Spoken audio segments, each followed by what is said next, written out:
Murphy? Guru? Hicks? Hutchings? Ide? Present. Ide? Jones? Kinski? Cole? Landon? Larson? McEwen? Nethercott? Pappas? Rothfuss? Salazar? Schuler? Scott? Steinmetz? Guru? Excused. Excused. Nethercott excused. Nethercott? Excused. Excused. And President Driscoll? 29 present, 2 excused. Prayer by Reverend Joseph Collins, Holy Apostles Orthodox Church.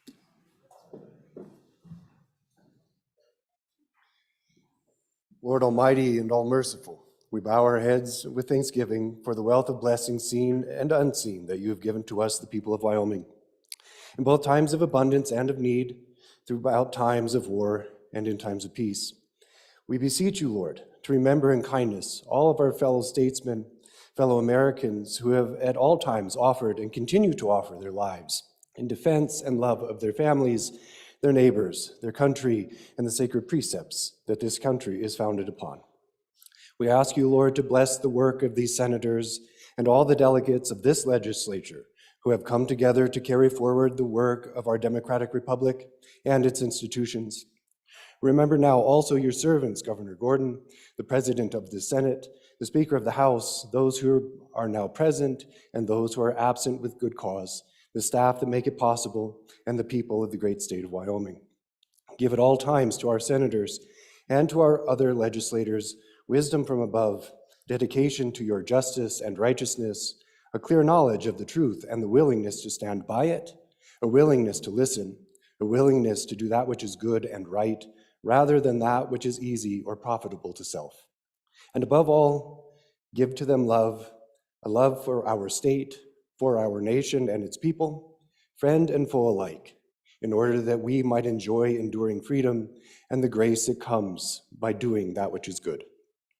Guide them to fulfill the duties of their office always in a way pleasing to you, for the good of our nation, for the peace and happiness of the world, and for the glory of your all-holy name.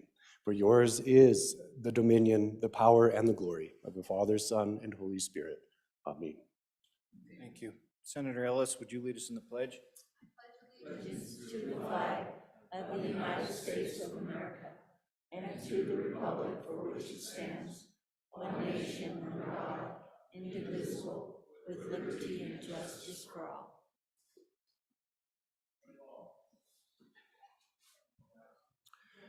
Thank you. Very special treat today, members of the Senate. I have a couple of sports broadcasters that would be very jealous right now for this position.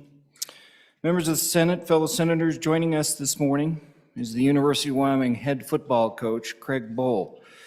He has led the Cowboys to 5 bowl games and 1 conference championship game in the last 9 years. Coach Bohl is proud of how his program has embraced the theme of cowboy ethics and the accomplishments of the young men in the classroom. In 2020, the UW football team earned a 3.0 GPA for the group, over 100 players.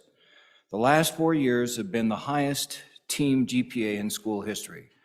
Coach Bohl has turned the Wyoming football program from a program near the bottom of the Mountain West Conference to a perennial contender. Please, members of the Senate, help me welcome Coach Craig Bohl to the Senate.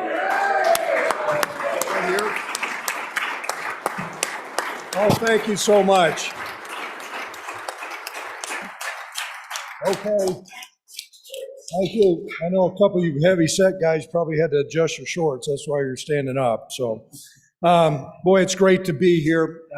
It seemed just like yesterday, 9 years ago or 10 years ago, that I addressed this body. Appreciate our boss, Tom Berman, who's over on the side here. He does a great job leading our program and pushing Cowboy football forward. I appreciate some of the introductory remarks, some of the things that were talked about right there stole some of my firepower, but there are some other things I'd just like to talk about as well.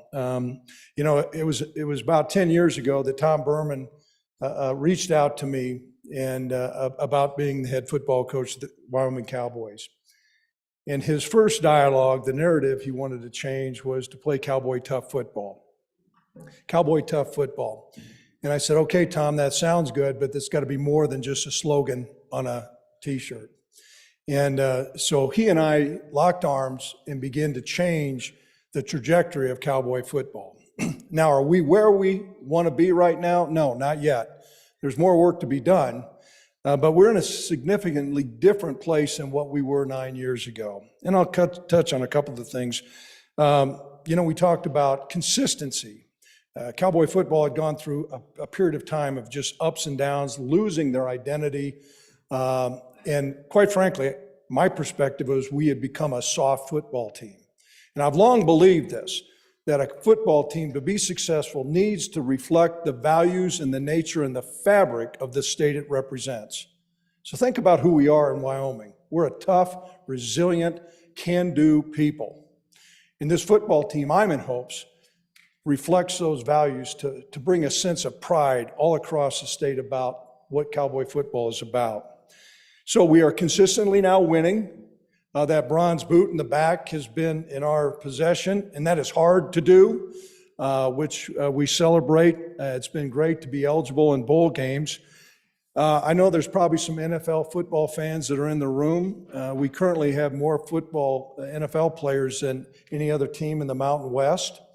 And as we got into the NFL playoffs, if you look at some of the participants in those games, those guys played meaningful games.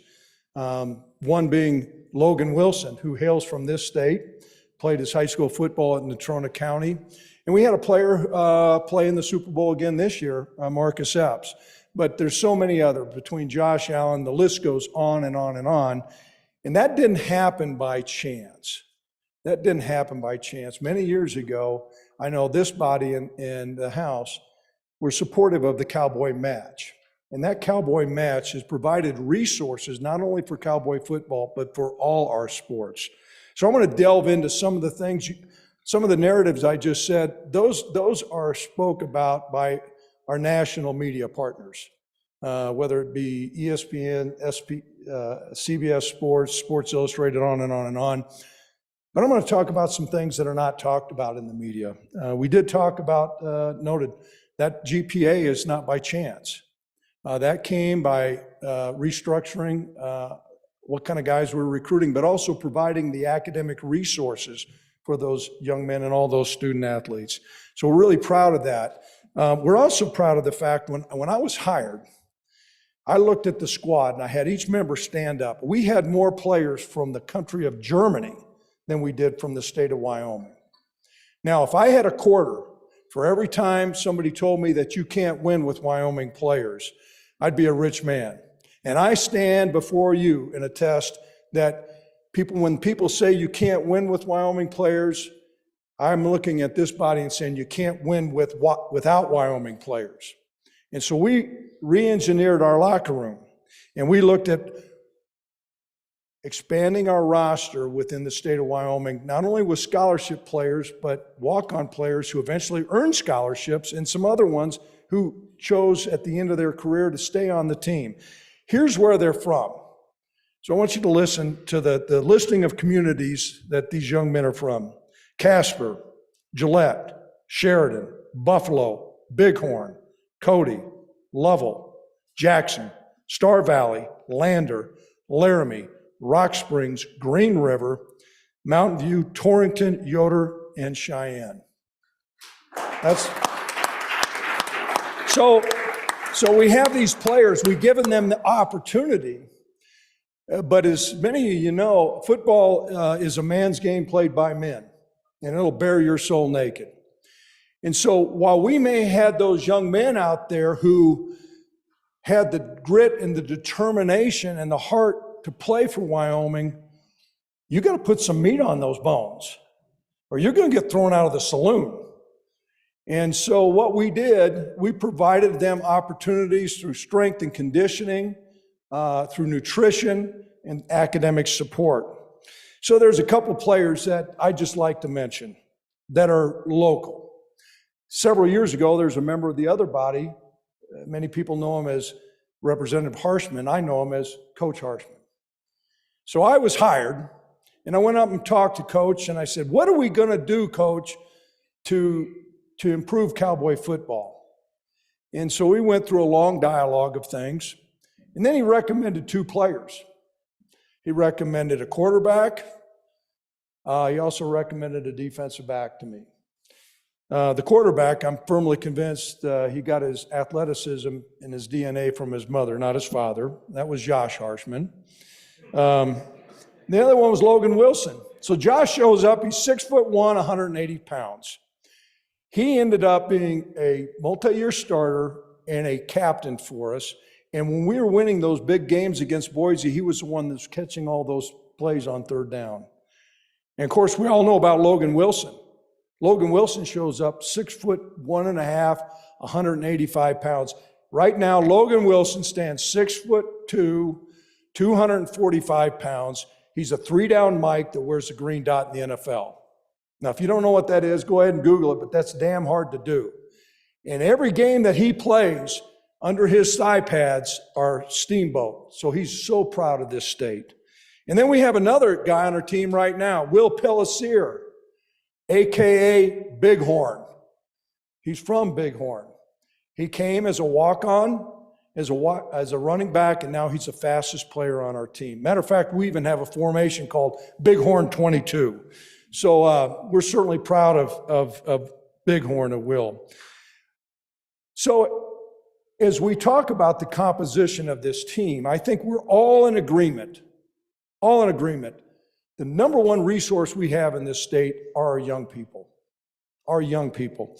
And many of these players who have graduated have chosen to reside in the state of Wyoming. They become husbands, they become fathers, and many on our team are going to do that, both in-state players and out-of-state players.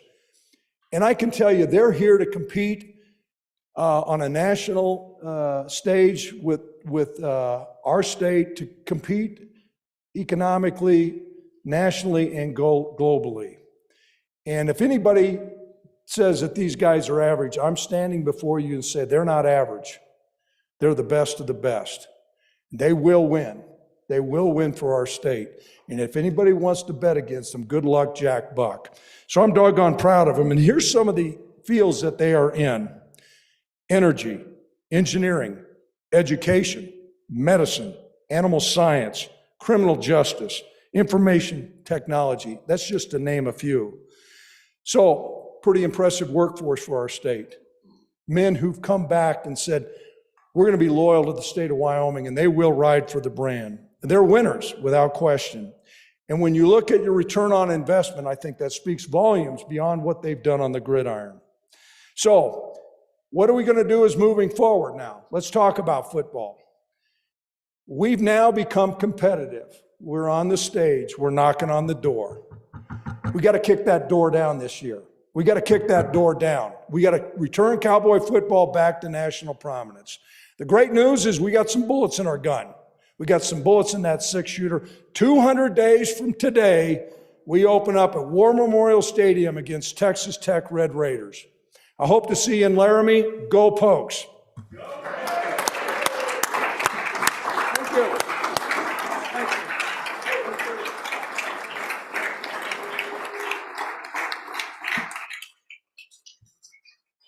Coach Bowl, thank you for your commitment to the students. Wyoming, we wish you all the best. Thank you very much. Well, that was a nice treat for the morning. Senator Ellis. Thank you, Mr. President. May I have privilege of the floor? Please do. Senators, my husband, we are both University of Wyoming graduates, so it made me laugh when he gave me some flowers this morning. Didn't pick red or pink poke. He chose brown and gold, so go Pokes. Very appropriate. Thank you for pointing that out. Thank you. And the privilege is Let's proceed. Reading, correction, approval of the journal. Will reading clerk please read the journal committee report? Mr. President, your journal committee reports that the Journal of February 13, 2023 has been read and recommends that it be approved. Senator Larson, Chairman. Any objections? There being none, report is adopted. Business of the day. I don't have a doctrine of the nurse for today, but we'll go over today in Wyoming history. In 1919, the House Bill 99, proposing a tax of 1 penny per pound on automobiles, was deferred due to strong opposition. Quote of the day: success isn't always about greatness, it's about consistency. Consistent hard work leads to success. Greatness will come. It's by Dwayne Johnson. Signing of enrolled acts. Okay. All right, take a pause. Stand at ease.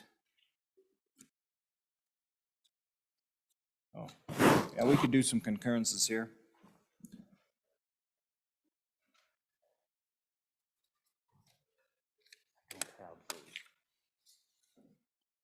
Senator Case, you're ready on message 307.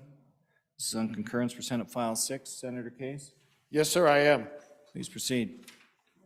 So I have to have it read in, sir. Okay. Message number 307, referencing Senate File 6, Insurance Rebating Modernization. Senator Case, Mr. Chairman, thank you very much. I move message number 307, a concurrence request to Senate File 6, Insurance Rebating Modernization, and I ask you to vote aye. Our good friends down the hall looked and couldn't find anything wrong with this bill, but they changed one date from 30 days to 21 days. And if the good members of the Senate would remember, this is a bill that kind of allows insurance companies to have more modern promotions. That's what's called rebating is. It was prohibited for many years and kind of putting a toe in the water of this practice.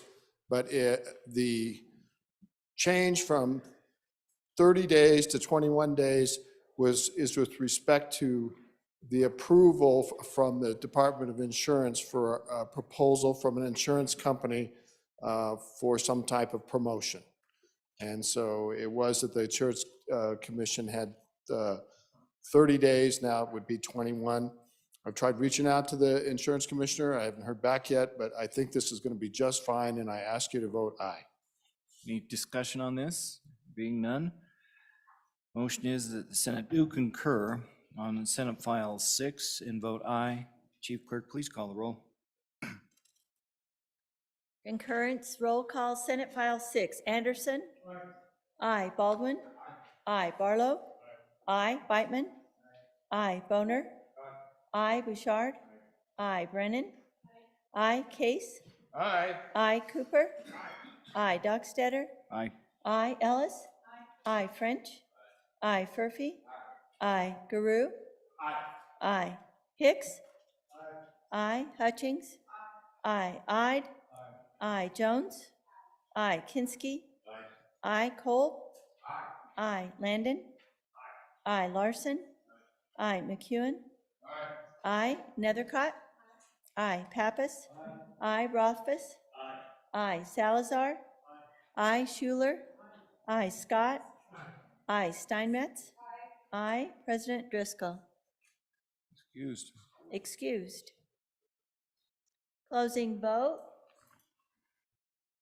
Closing. Vote closed. Senate File 6, 30 aye, 1 excused. Thank you. By your vote, you have concurred on Senate File 6.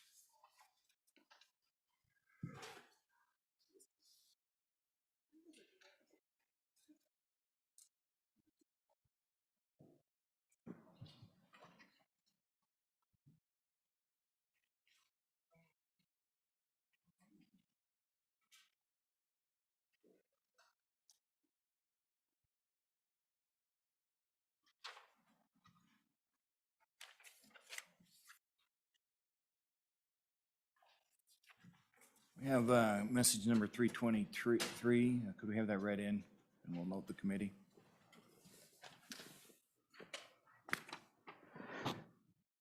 Message number 323, referencing House Bill 47, election equipment federal certification. Thank you. Message 323, this is on House Bill number 47. Joint Concurrence Committee. The committee will be Case, Chair, Barlow, and Salazar. Case, Barlow, and Salazar.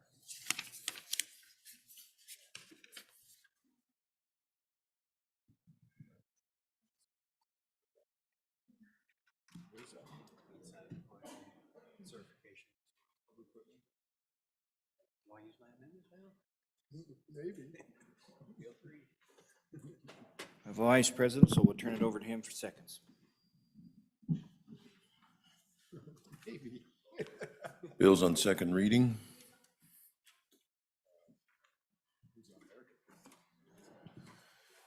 Senate file, or excuse me, House Bill 7, second reading of the file. House Bill 7 engrossed, underage marriage amendments. House Bill 7 having been read 2 separate times. The question is, shall the bill be read a third time? Hearing no objection, it's so ordered. House Bill 21. House Bill 21, state lands use of land qualification requirements. House Bill 21 having been read 2 separate times. The question is, shall the bill be read a third time? Hearing no objection, it's so ordered. House Bill 65. House Bill 65 engrossed, 988 suicide prevention. House Bill 65, we have an amendment. Clerk will read the amendment, second reading amendment number 1 to House Bill 6. House Bill 65, second reading amendment number 1 to engrossed copy, page 15, line 20 after. Senator Boner. Oh,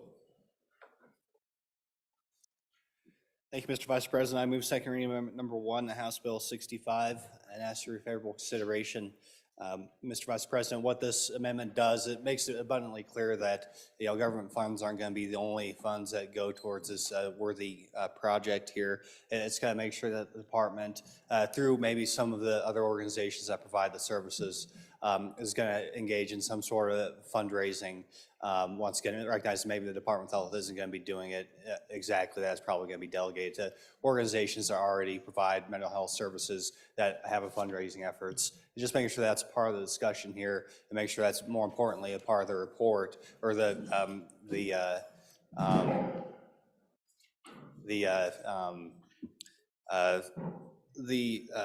request to the Joint Appropriations Committee to make sure that's a part of the mix here, and we have a good understanding of the fundraising efforts that are going to be in addition to the budget request if this bill moves forward. So that's the amendment. Hope it's friendly. I'll stand for any questions.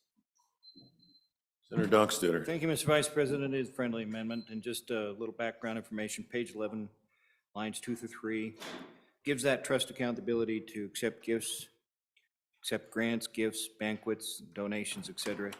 Even though there's no general fund appropriation, the account can be helpful if donations are forthcoming to support 988. Thank you. Further discussion on the amendment. Senator Pappas. Thank you, Mr. Vice President. My concern with the amendment is not so much that we want, we want more than the state to weigh in on this, and we want private donations, but when we say reasonable efforts by the department to secure the support, what does that mean? Are we putting some kind of undue requirement on the department? I really don't know what that means. I certainly don't want to tax the department to go out and be our fundraiser. So if I could have just a little bit more clarity on what is intended by that statement, because to me it's pretty vague and pretty broad. Thank you, Mr. Vice President. Senator Nethercott. Thank you, Mr. Chairman. I too share those concerns about having a state agency become a fundraiser. And if you think of all of the purposes and tasks of which the Department of Health is involved with, from disability waivers for the, the disabled, to children who are abused and neglected, to all of the social services that the Department of Health and/or Family Services participates in. Why would we not turn them all into fundraising organizations and task them with having fundraisers and galas and ensuring that their own pockets are paid for by private donations? This, I think, is a good effort. And I think if we want to allow for the fund to be paid for with private donations, that is certainly a prudent thing to do. But to require that a state agency, a department, to start participating in fundraising efforts from private donors, I think is a step too far and likely has a significant amount of unintended consequences, and one that we should refrain from embarking upon.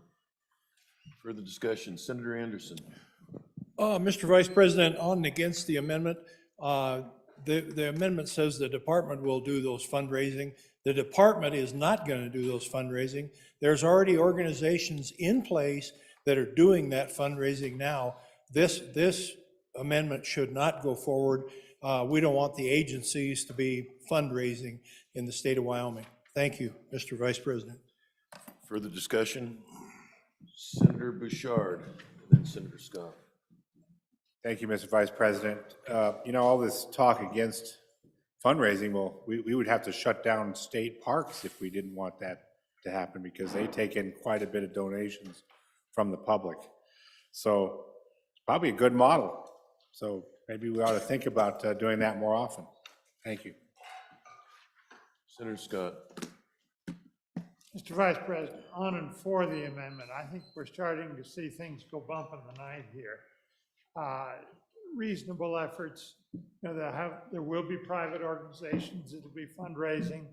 There probably will be publications where they can at least put in how you can make a contribution if you want to.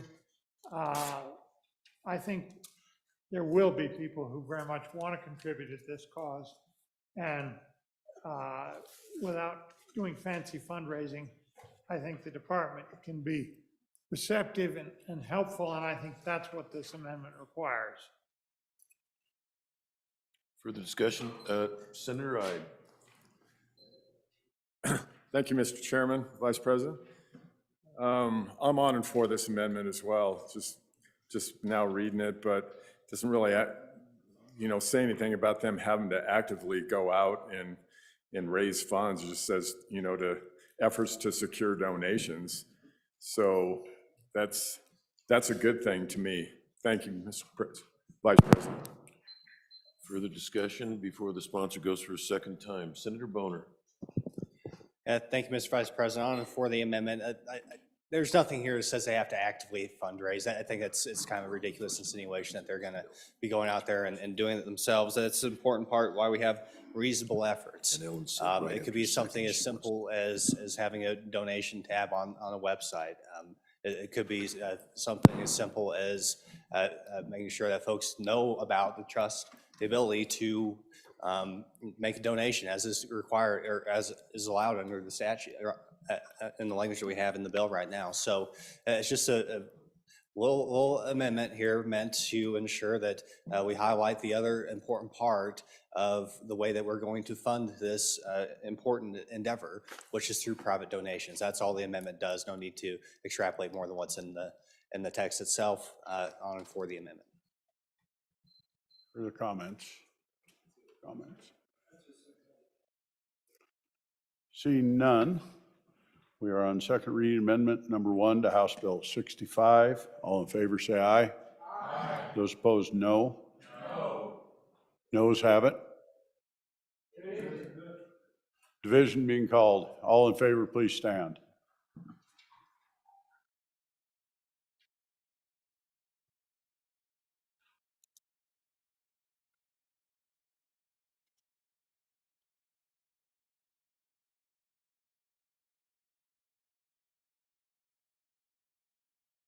Opposed?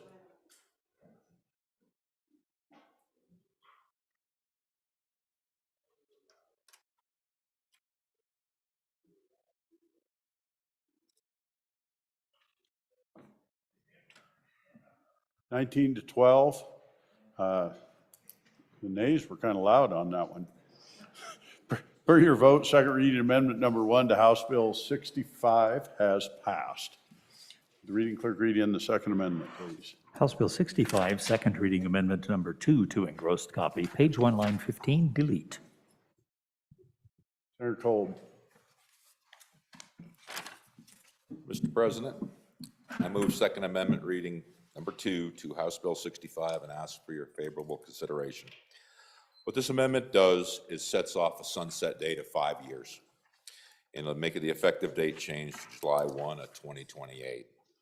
I brought this amendment forward because we have a very short-term view of what the current program has done.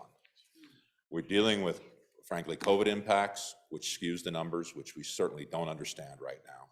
This will give us 5 years to reevaluate, to look at the effectiveness of the program, and then make a judgment in 5 years on whether the program continues or not.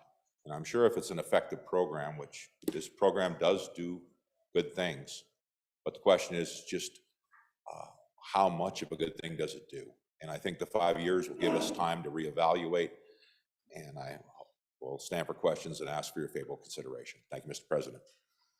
Your comments. Mayor Hutchins. Thank you, Mr. Chair. On and for this amendment as well, I share the bringer's concerns. We have 2 lines in our state at this moment, and our suicides they're not on the rise, they're still going on. So I too would like to sunset this and see exactly what this program will do. Thank you, Mr. Chair. Senator Rothman. Thank you, Mr. President. Mr. President, this isn't a funded program. This is seeking private funds to fund a suicide prevention line. Imagine how challenging it would be to secure private funding for a program that is also sunsetted with no assurance then that your funds would actually be used. Mr. Chairman, this will sunset itself if it's unsuccessful.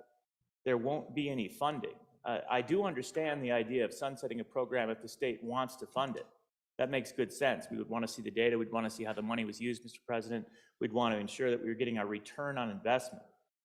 This program invests other people's money, and then we want to sunset that. I honestly don't understand the concept. If we raise private funds, Mr. President, for a program like this, and we just encourage them to apparently be a little more vigorous about raising those private funds with the last amendment, I don't understand why that activity and the support from the public would not be sufficient to either float or sink the program on its own. So I guess I'd like a little more justification for why we need to sunset a privately funded program that is not relying on state support, but is at least programmatically supported by the state if the private funds are there. I'm failing to understand the impetus and need to provide this sunset. On and against. Your comments. Senator Pappas. Thank you, Mr. President. I too am on and against the amendment. I was going to get up and say the same words that my good friend from the Ivory Tower shared. The issue for me is that we will not raise those funds. But second of all, you know, if we questioned every piece of legislation or every action we did here, then we should put an automatic sunset on every piece of legislation we put in. We don't, do we? This is a program that we know is needed in Wyoming. Suicide prevention has been needed for a long time. And to put a sunset, even if it's 5 years out, makes no sense at all. I think it's going to take us time to get suicide prevention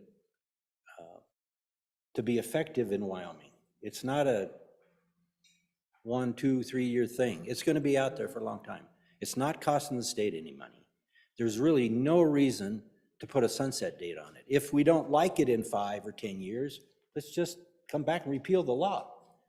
But to automatically say we're not going to have it in 10 years just goes against the fundraising efforts that they're going to try to do. So I just don't see the need in the sunset, and I urge you to resist it. Thank you, Mr. President. Other comments? Senator Anderson. Thank you, Mr. President. On and against the amendment. Suicide doesn't sunset, and this is one of our most successful endeavors for Wyoming people. It's answered by Wyoming people. The people that call in get help, and it's increasing the number of people that are calling in. So it's a very successful program that is funded federally and privately, and we should not sunset this. Thank you.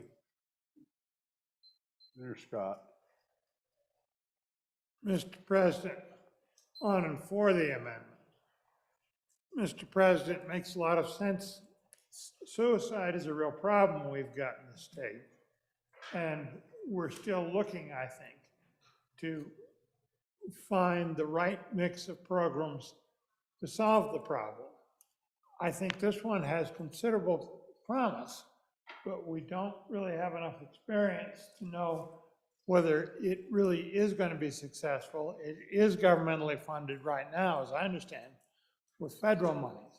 My prediction to you is that by the time of the sunset, it will be largely funded with state dollars.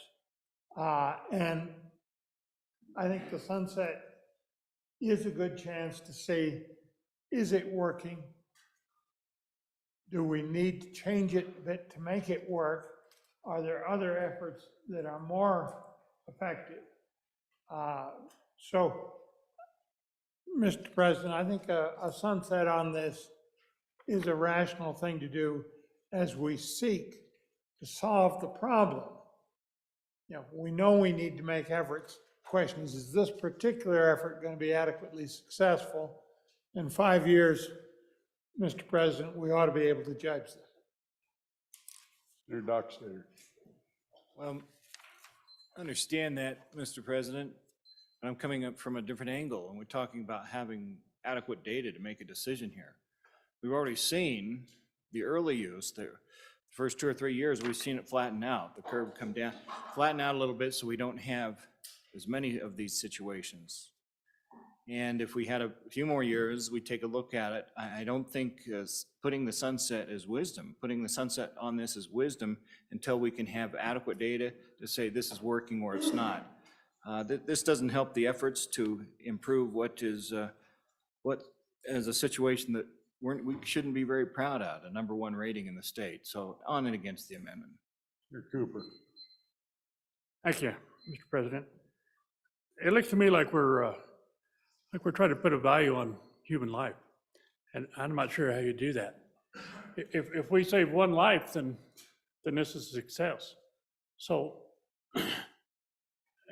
you know, we're sitting here talking about who's going to fund it and how long we're going to do it. We need to do this as long as it takes to make the problem better, and we need to put the funds in that it takes to make it work. So I can't put a dollar value on a human life, and I'm not sure how any of you can either. Thank you. Senator Baldwin. Thank you, Mr. President. Just to throw in a piggyback here is that 5 years sounds good, but in reality, in this field, in medicine and in suicide, 5 years isn't long at all. And I would recall back to the opioid things that we've talked about here on the floor. We passed a lot, I believe, 6 years ago, 5 years ago, several opioid control methods to try to curb opioid overdose, opioid deaths, et cetera.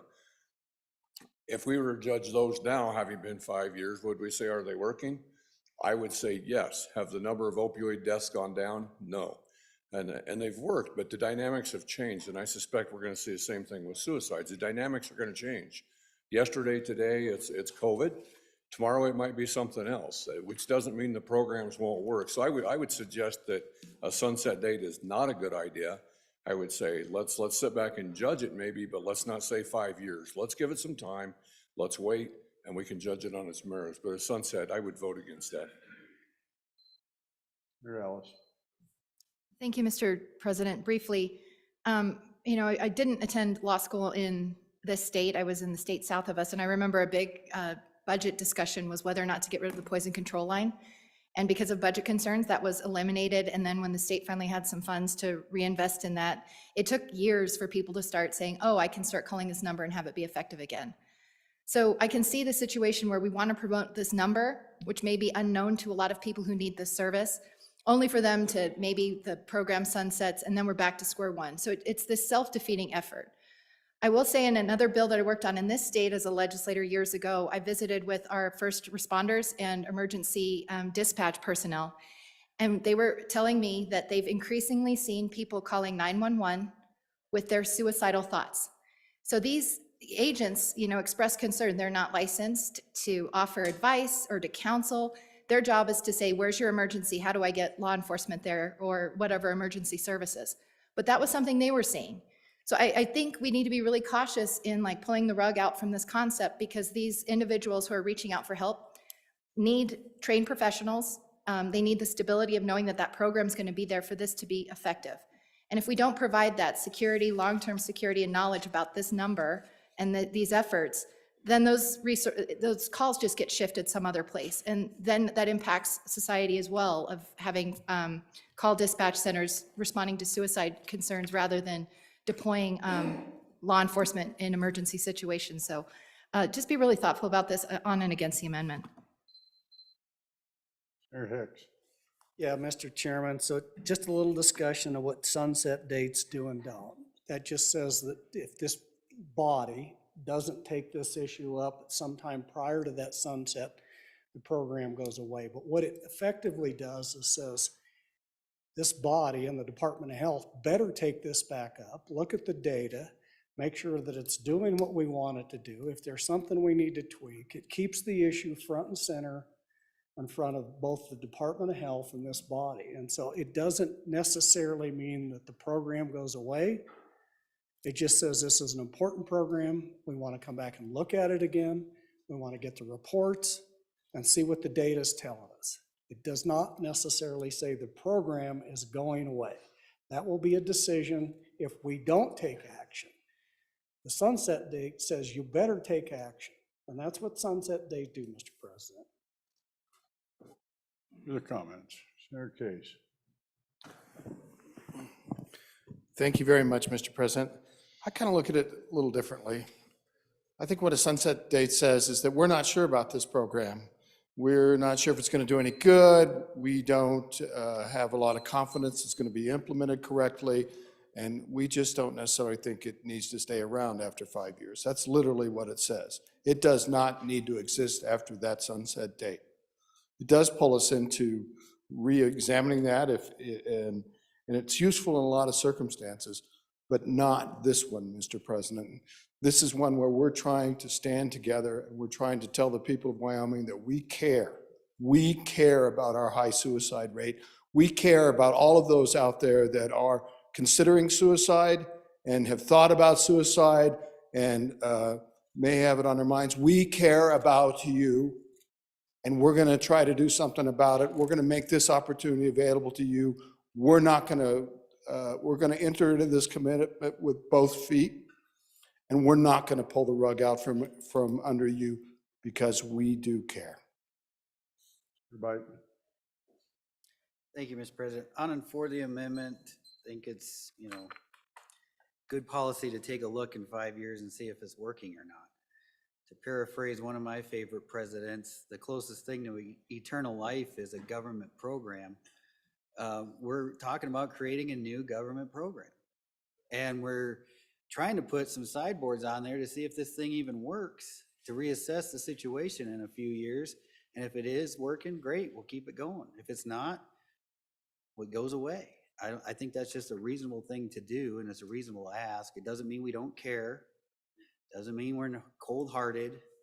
Doesn't mean we want people to kill themselves. So, push back on that. I think we're here to do the job and take care of the state as a whole and do the right thing for our constituents.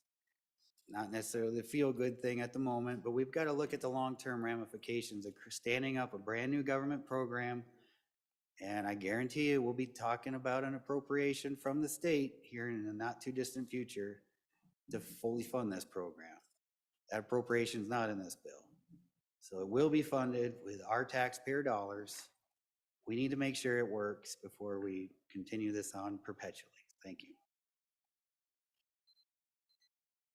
Other comments? Senator Bouchard. Thank you, Mr. President. We heard from the tall senator from Bates Creek. He's also the former chairman of Health and Labor and Health, sorry, Mr. President. You know, he gave some gentle words of wisdom. That's all they were, gentle words of wisdom.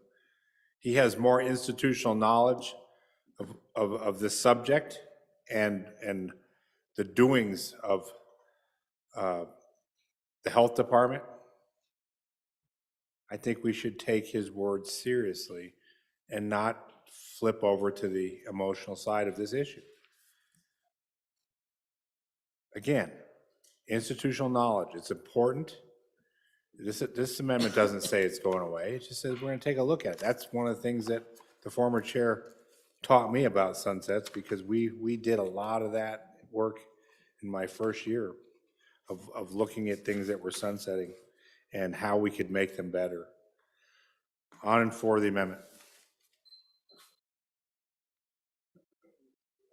Senator Roth, Senator Schuler for your first time. Excuse me, thank you. Thank you, Mr. President. I'm just, I think, probably against the amendment. I'm wondering what kind of data do we have to show? Do we have to show that we've saved 10 lives, 20 lives, 40 lives? I think if we save one life, this has been a good program. That's the thing that concerns me with the sunset, is when we start showing that, there is a downward trend, which we've already started to see that even with the national hotline, then how do we determine it? Is there going to be a committee that says, all right, we had a 10% drop, so we're good to keep going with this program? Who's going to be in charge of that, on and against the amendment? Senator Roth. Thank you, Mr. President, for my second time on and against the amendment. Mr. President, I think, regrettably, there's a reason why we find ourselves in the worst position when it comes to suicide. And it's because, Mr. President, we really haven't taken action over the last decade.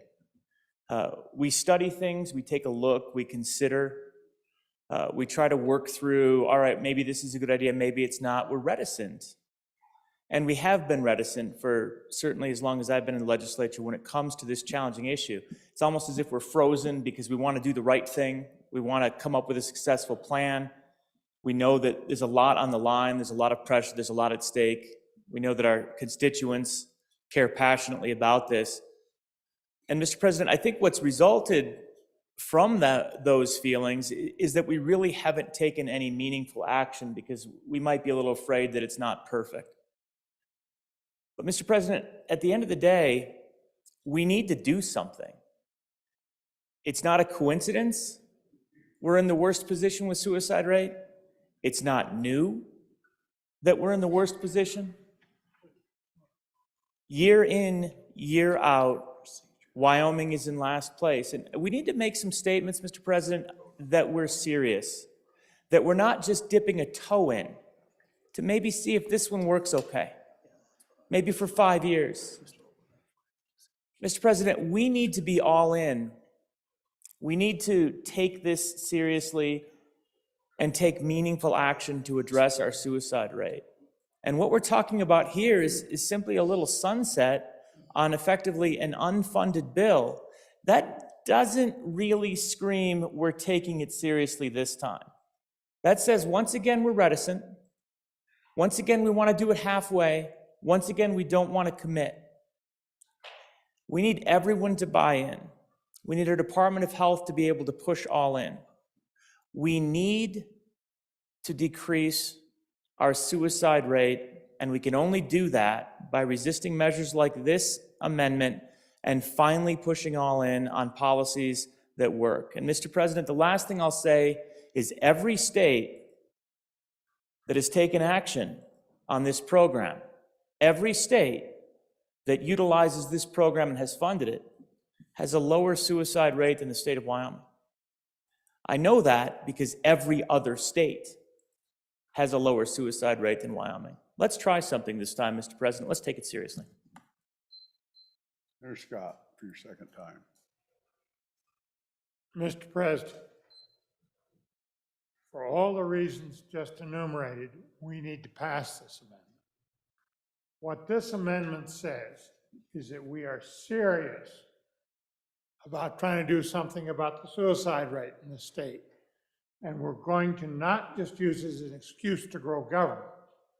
We're going to use it as a tool to solve the problem, and we're going to take a look in 5 years to see if it is solving the problem. And that, to me, says we're serious about it. Mr. President, what we need to do is pass this amendment and pass the bill. Comments. Senator Brennan for your first time. Thank you, Mr. President.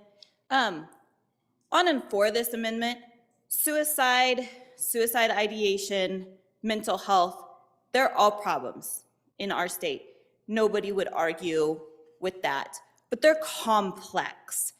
And this might be one piece of the puzzle, having a number to call when we're in their darkest moments, but there are a lot of pieces that we haven't talked about that can help. We have maybe touched a little bit on our shortage of mental health providers, or maybe what we can do in our communities to build communities. And I think that this might be one piece, but I think it's important that we take and we look at this again in 5 years, and in that span, look at what can we do before we get to this point where people are so desperate. I think the answer lies before we get to this point. And so I just on and for the amendment so that we can look at more and better solutions to this problem. Comments. Further comments. Senator Kolb for your second time. Thank you, Mr. President. To answer a few questions, and there were some good ones, let's just talk about how long we've been doing this for. You know, I just say about 2 years, and that's certainly not a trend. 5 years would be roughly 2.5 times more time to study this and see what's going on. Secondly, there is a cost to this. It's $400,000 is a biennium appropriation with an extra $200,000 potentially added on to that for a total of $600,000. And most importantly, let's talk about this emotional argument that it's a dollar amount. It's certainly not a dollar amount about someone's life. Obviously, someone's life is invaluable. This is about the upper chamber coming up with a plan, a solution, a way of looking at things logically, not emotionally. If we go down the emotional trail, let's just dump our entire reserve into having someone watching everybody across the whole state. Won't work. So please don't demean my position that I'm talking about it as money. It is not about money. It's merely about looking at something and evaluating it. Now, what are we doing with this? Well, to reevaluate something is a good thing. Now, going back on what is there to be afraid of? What are you afraid of? We're going to evaluate this and find out it doesn't work right or not what we expect. I'm for this program. I think it's a good thing. This is merely about looking at what we're doing and what's happened. Maybe in the future, there's going to be a better program. I don't know. I can't see the future. But I can tell you, we have to keep our options open. And this basically allows us to look at what we've done and seeing what's come out of it. Not because there's a dollar amount associated with the person. There certainly isn't. As soon as we start dragging this down the emotional road, we've lost. We're lost. Absolutely. Because it's much more difficult than that. I can take the easy way out and just say it's about that, about emotions. But I'm just trying to look at this fairly, support the program. I do support the program. And if it's a good program, there's no fear here. It will continue. On and for the amendment, and I ask for your favorable consideration. Thank you, Mr. President. Thank you. Question being called on second reading amendment number 2 to House Bill 65. All in favor say aye. Aye. Those opposed, no. No. Chair is in doubt. All in favor, please rise.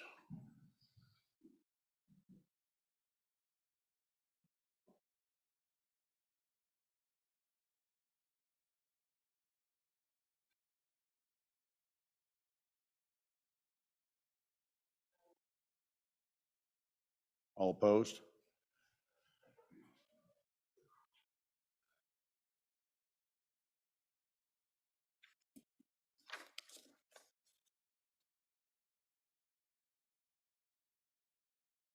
Vote 16 to 15 by your vote.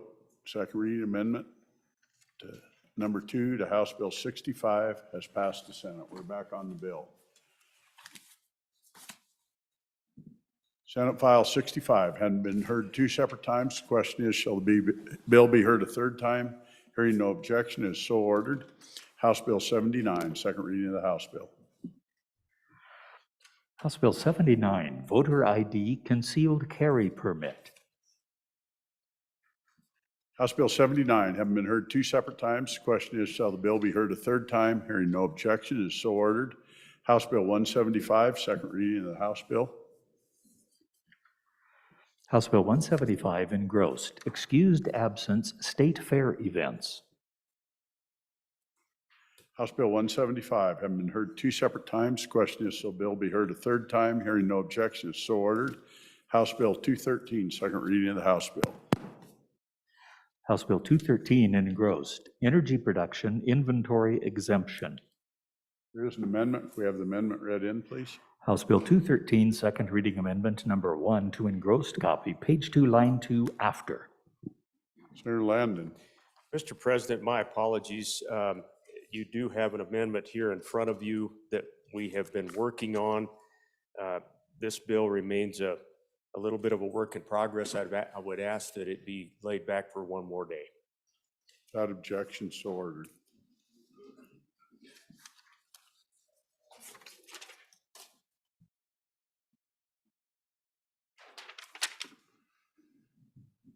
Standing committee reports.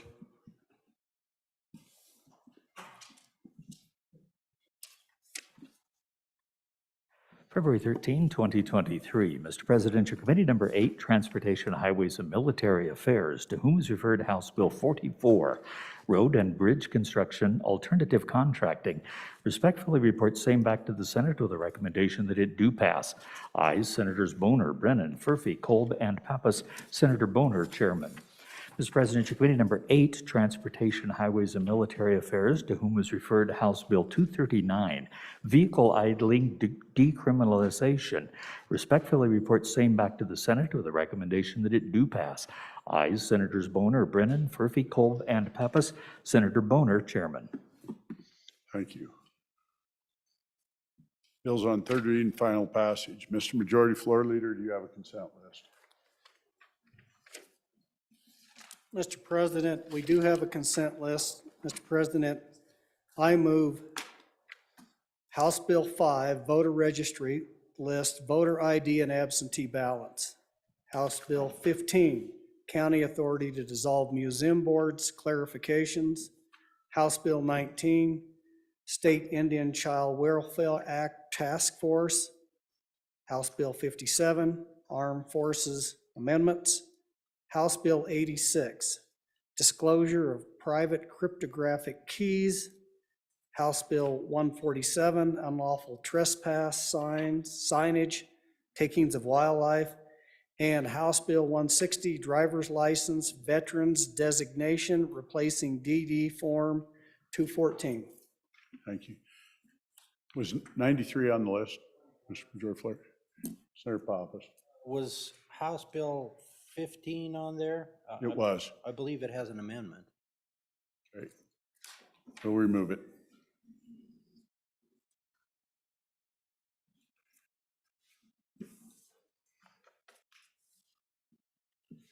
Okay. Would anybody like any bills removed from the list? Senator Hutchins. Thank you, Mr. Chair. Senator Case. Yes, House Bill 57, sir. 7's been removed. Anyone else? Thank you.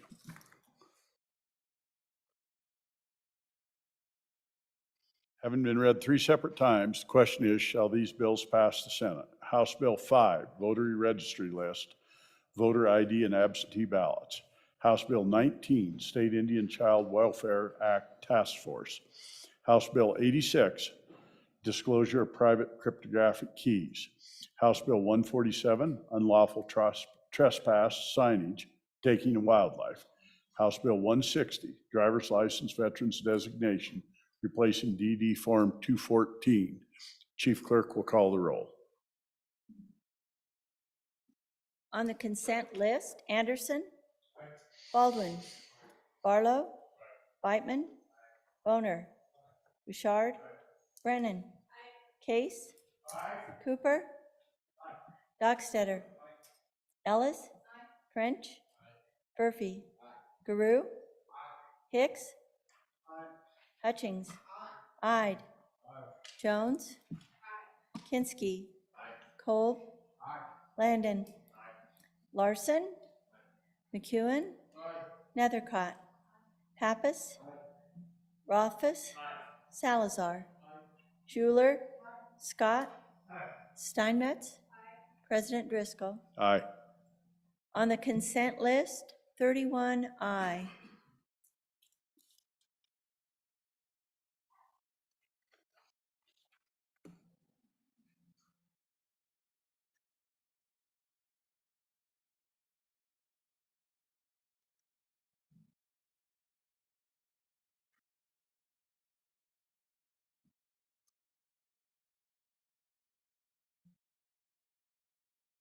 House Bill 5, are there any changes? Closing vote. Closing. Vote closed. House Bill 5, 31 aye.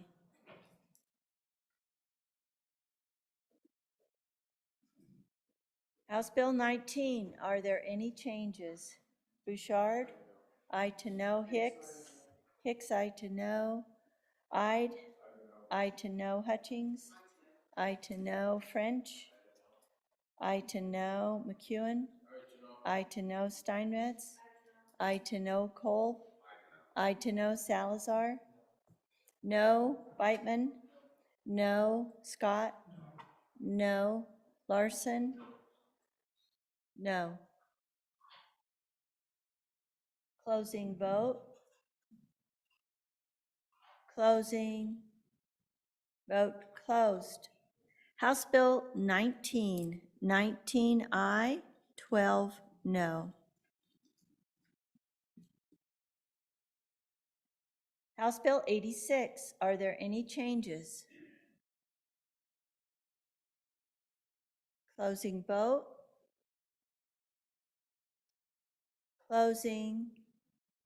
Vote closed. House Bill 86, 31 aye. House Bill 147, are there any changes? Hicks? Hicks, no. Kinsky, no. Steinmetz? No. Hutchings? Aye to no. French? Aye to no. Dockstetter, no. Closing vote. Closing. Vote closed. House Bill 147, 25 aye, 6 no. And House Bill 160, are there any changes? Closing vote. Closing. Vote closed. House Bill 160, 31 aye. Having received the affirmative vote of the majority of the members elected to the Senate, House Bill 5, voter registry list, voter ID and absentee ballots, House Bill 19, State Indian Child Welfare Act Task Force, House Bill 86, disclosure of private cryptographic keys, House Bill 147, unlawful trespass signage, taking of wildlife, and House Bill 160, driver's license veterans designation, replacing DD Form 214, have passed the Senate. Bills on third reading and final passage.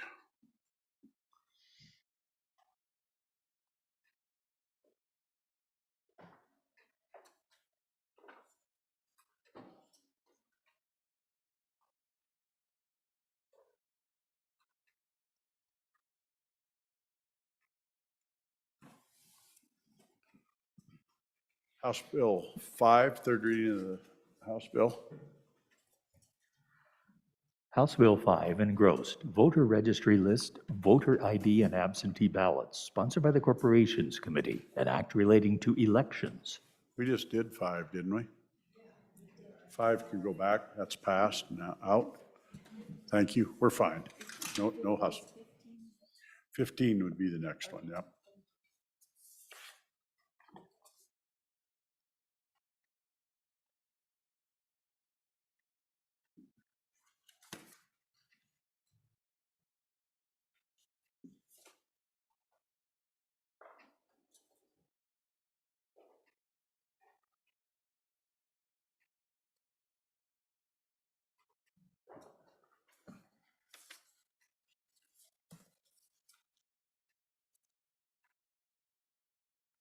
I don't have 15. I've got 5793. You want me to go ahead and do 57 while you're...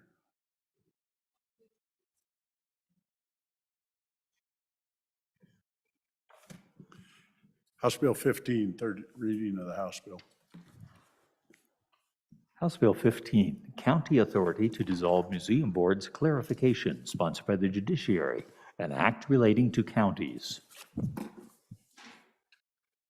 There is an amendment. Read that in, please.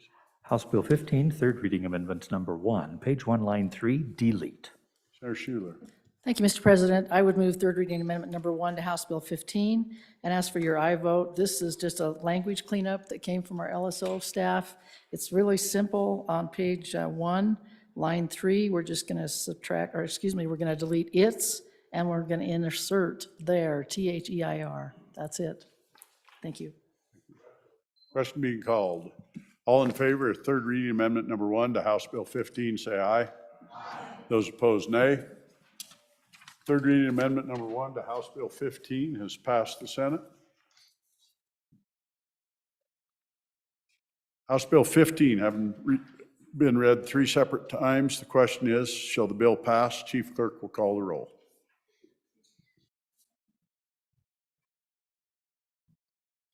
House Bill 15, third reading roll call. Anderson? Aye. Baldwin? Aye. Barlow? Aye. Beitman? Aye. Boner? Boner, no. Boner, aye. Beitman? No. Thank you. Bouchard? Aye. Brennan? Aye. Case? Aye. Cooper?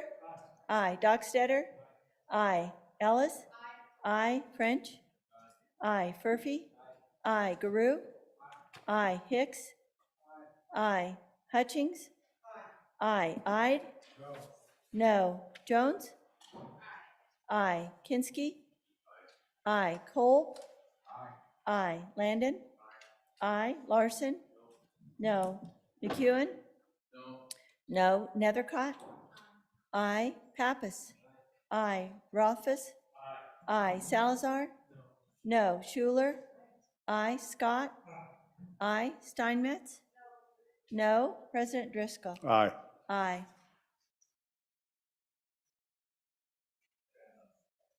French, aye to no. Closing vote. Closing. Vote closed. House Bill 15, 24 aye, 7 no. House Bill 15, County Authority to Dissolve Museum Boards clarification. Having received the majority members elected to the Senate, House Bill 15 has passed the Senate. House Bill 57, third reading of the House bill. House Bill 57, Armed Forces Amendment, sponsored by Representative Brown, an act relating to defense forces and affairs. Senator Hutchings. Thank you, Mr. Chair. I pulled this bill because I was out of the, off the Senate floor when the bill was delivered, but I have some concerns, and maybe the bringers can help me with those concerns. One of the things I've seen us do over the past few years is we changed the nomenclature on our military. It's either armed forces, military service. we're constantly changing it, and I'd like to know why. One of the things that happened this year is we had a couple bills on preserving the Guard. Most people, when they join the Guard, they believe they're going to be here in their state, they're going to serve in Wyoming, protect Wyomingites, deal with floods, emergencies, so on and so forth.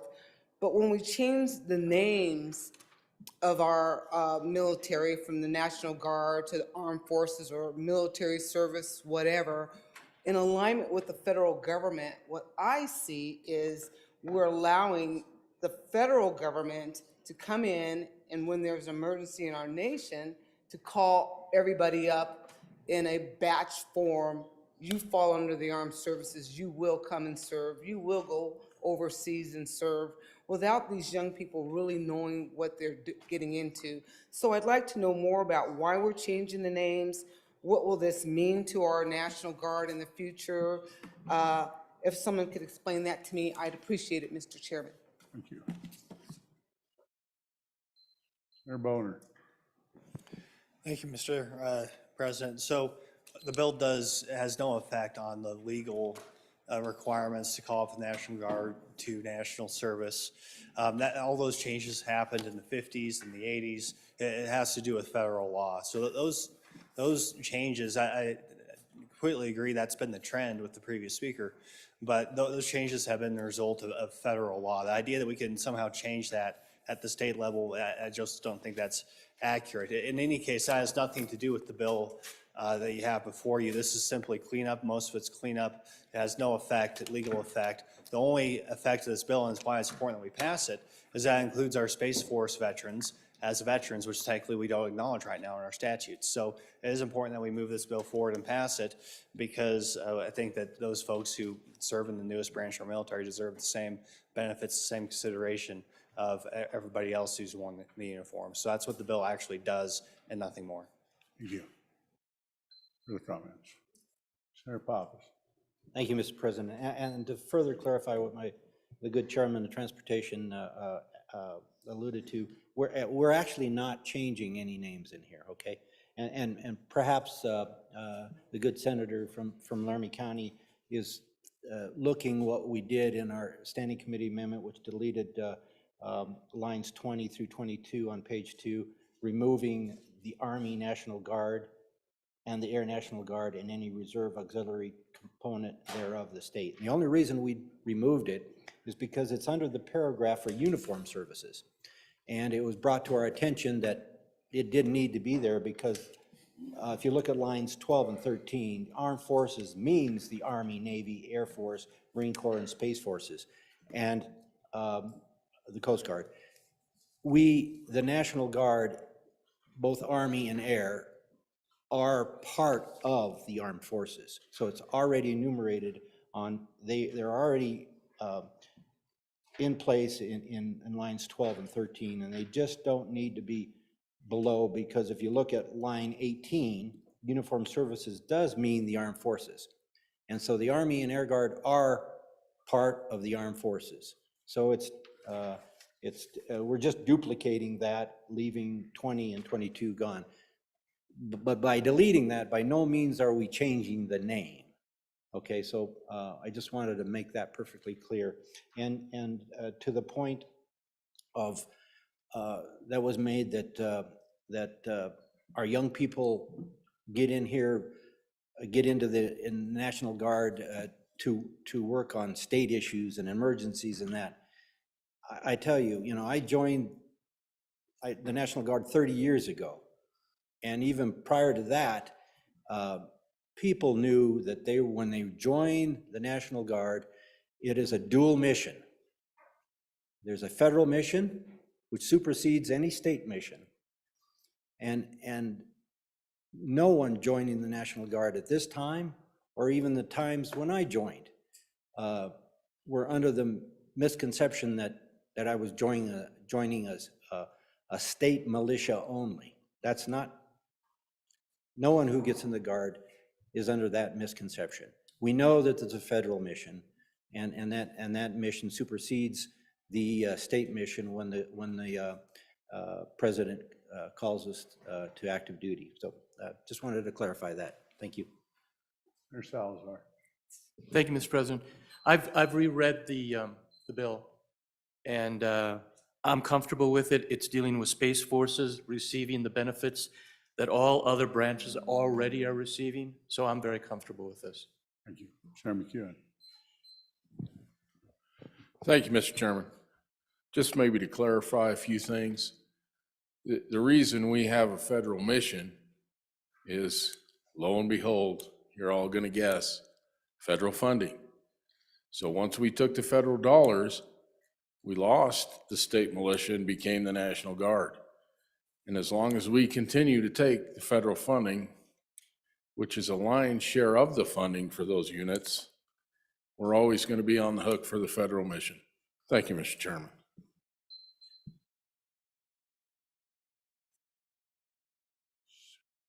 Senator Hutchins. Just want to say thank you, Mr. Chairman. I still, I'm a little concerned about the bill. I don't like when people say, this is just doing this. When I look at the act, it says, the act relating to defense forces and affairs, adopting uniform definitions of armed forces and uniformed services to align with federal law. I know that there are people who join the Guard that have no idea what's going to happen to them once they join. With that said, Mr. Chairman, I'll accept everything that's said, and we can just vote on the bill. I just appreciate the explanations. Thank you, Thank you. Senator.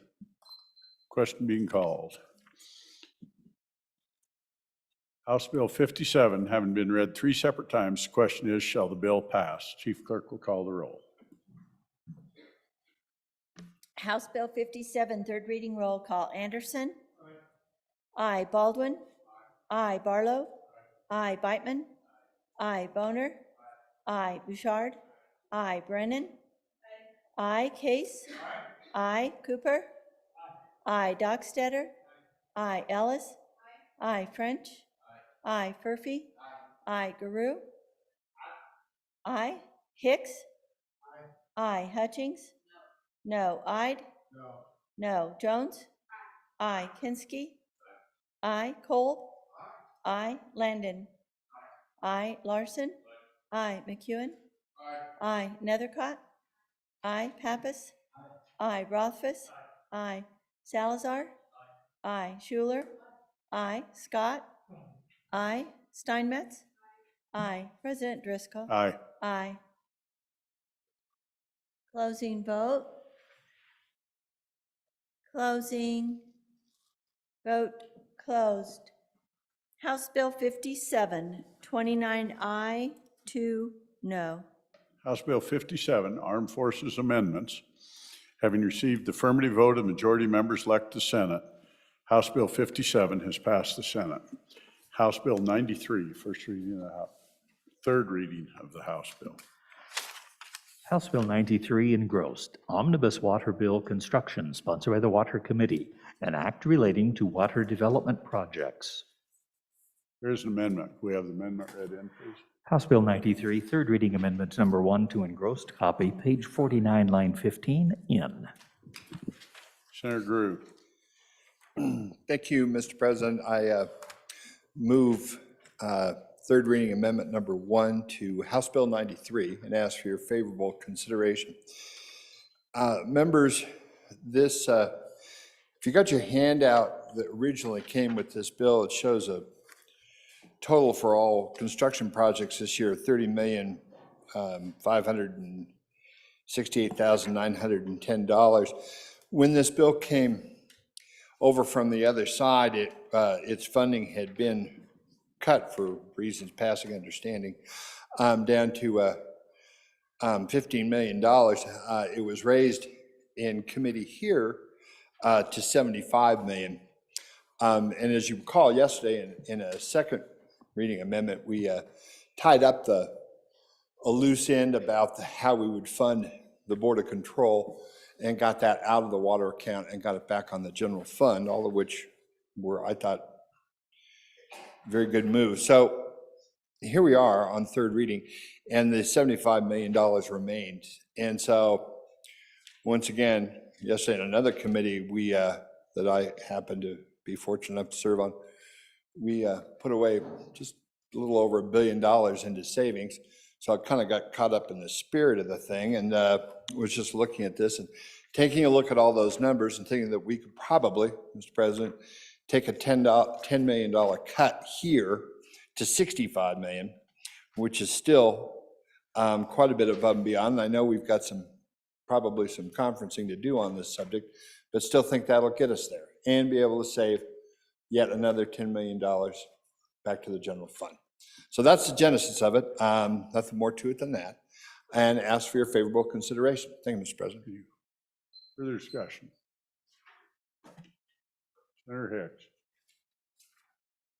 Yeah, Mr. President, I would ask you to resist this amendment and give you a little, we talked about, and my colleague did, and I appreciate his explanation, but if it goes back to the general fund, it doesn't go to savings, it's on the table for expenditures.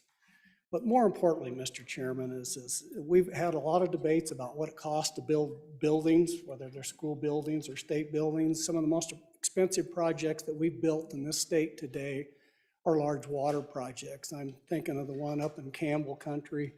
The Gillette Madison was over $250 million. If we take the cost for the original stage 1, stage 2, for the capital city here on today's dollars, it would be over $250 million. Currently, we have under construction, we're trying to acquire under contracts 3 reservoirs in the Green River Basin. There's 2 in the Bighorn Basin. We're looking at 1 in the Platte River Basin. These are all projects that exceed sometimes $50 to $100 million. And so this is an investment in the future of the state of Wyoming. This money goes to projects that will hopefully fund storage for trona and thermal generation in the Green River Basin, municipal water projects as we continue to grow here. I know our capital city has several large projects that were denied funding this go around because of the limited funding in water development accounts to the tune of multiple millions of dollars. Mr. President, this money is going to be spent back in the state of Wyoming building infrastructure for your industries, your municipalities. And so I would resist this amendment, Mr. President. Further discussion, further discussion. Senator Steinmetz, thank you. You can Thank you, scream Mr. too if I don't pay President. attention to waving. What's that? You can scream if I don't pay attention to waving. All right. Thank you, Mr. President. On and against the amendment.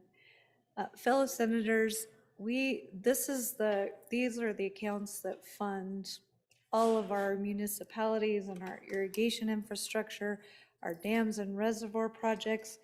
And over the years, just with what we took out of the programs for the Board of Control being on the water development accounts, Mr. President, we've spent $93 million of water development money on funding the Board of Control.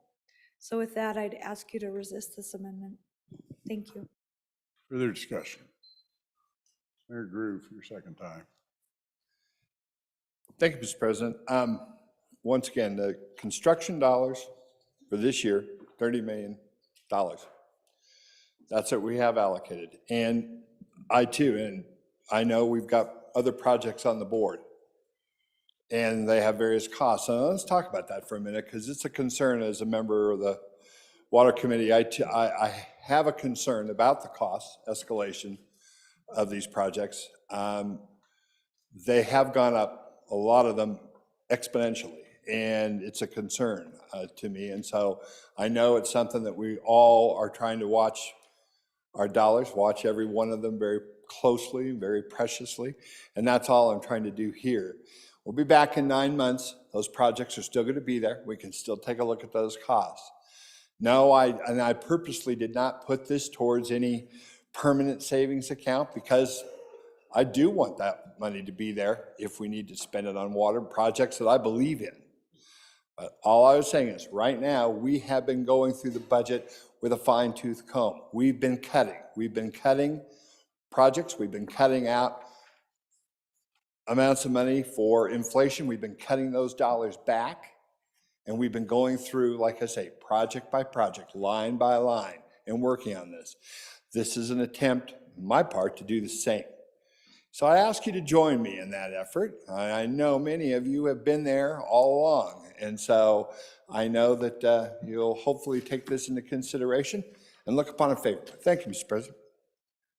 Being called, we're on third reading amendment number 1 to House Bill 93. This will be a roll call vote.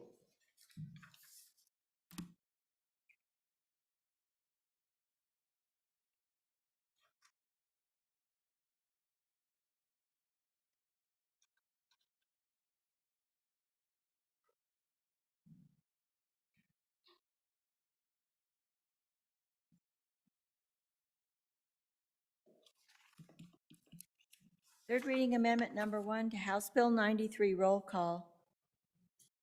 Anderson? Aye. Baldwin? No. Barlow? Aye. Beitman? Aye. Boner? No. Bouchard? No. Brennan? Aye. Case? Aye. Cooper? No. Dockstetter? Aye. Ellis? Aye. French? No. Furphy? Aye. Garou? Aye. Hicks? No. Hutchings? No. Ide? Aye. Jones? No. Kinski? No. Cole? No. Landon? Aye. Larson?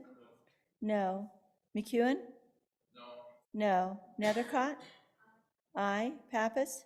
Aye. Rothfuss? Aye. Salazar? No. Schuler? No. Scott?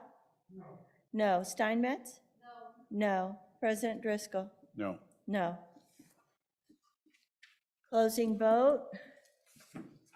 Closing. Vote closed on the amendment. 14 aye, 17 no. By your vote, third reading amendment number 1 to House Bill 93 has failed to pass the Senate. Reading clerk, read in the next amendment, please. House Bill 93, third reading amendment number 2 to engrossed copy, page 3, line 7, delete. Senator Hicks. Mr. President, I move third reading amendment number 2 to Senate File 90, or House Bill 93, and ask for your favorable considerations. These are just technical corrections, Mr. Chairman, that staff got dealing with capitalization and punctuation. Question being called. We're voting on third reading amendment number 2 to House Bill 93. All in favor, say aye. Aye. Those opposed, no. Third reading amendment number 2 to House Bill 93 has passed the Senate. Reading clerk, read in the next amendment, please. House Bill 93, third reading amendment number 3 to engrossed copy, page 4 after line 14, insert. Senator Brennan. Thank you. I would move third reading amendment number 3 to House Bill 93 and ask for your favorable consideration. We have talked about cloud seeding and whether we're getting the most bang for our buck on cloud seeding. So what this amendment would do is we have contractual obligations until September 30th of 2026. So this amendment would allow us to to fulfill those contractual obligations, but then have the offices that need to come back with research, and we can figure out if we're getting the most bang for our buck out of the cloud seeding. Thank you. Further discussion. Seat. Senator Landon. Mr. President, thank you. I don't have that much heartburn with the amendment, but I do, it seemed like yesterday we were arguing to allow this to continue so that we can get the data we need. My second question is, how far out in front do we have to execute these contracts? You know, is it 5 years in advance? Are we effectively shutting it down if we pass this amendment? And I'm fine with that. I just need to know a little bit more about what we're doing here. Contract length. Are we going to be able to get the data that we need? That's what our floor leader mentioned to us yesterday, and I think that's important that we know. Thank you. Thanks, Senator. Senator Nethercott. Thank you, Mr. Chairman. I'm just trying to track in this amendment and just kind of neither for or against, but it is curious. Are we putting that into statute There is, so one of the concerns that I have is the legislature sometimes. We have this great power and authority and ability to control everything that is within our four corners, that sometimes we might go too far. And by putting this into statute, into the green books, into law, prohibiting an agency from entering into contracts beyond a certain date isn't necessarily how we make laws. Laws are intended to be on the books as opposed to temporary guidance dictating contractual terms. And so just a question about the process of putting an amendment into law that deals with this type of issue that's so temporary in nature. Other discussion. Senator Rothfuss. Thank you, Mr. Chairman. So just on the last point, if you look at the structure of the legislation, it's adding to its own kind of unique area of non-codified statute specifically for water projects and tags those on each year in a pseudo budget format that seems to continue to apply. So it's almost like a hodgepodge of codified statute and non-codified law.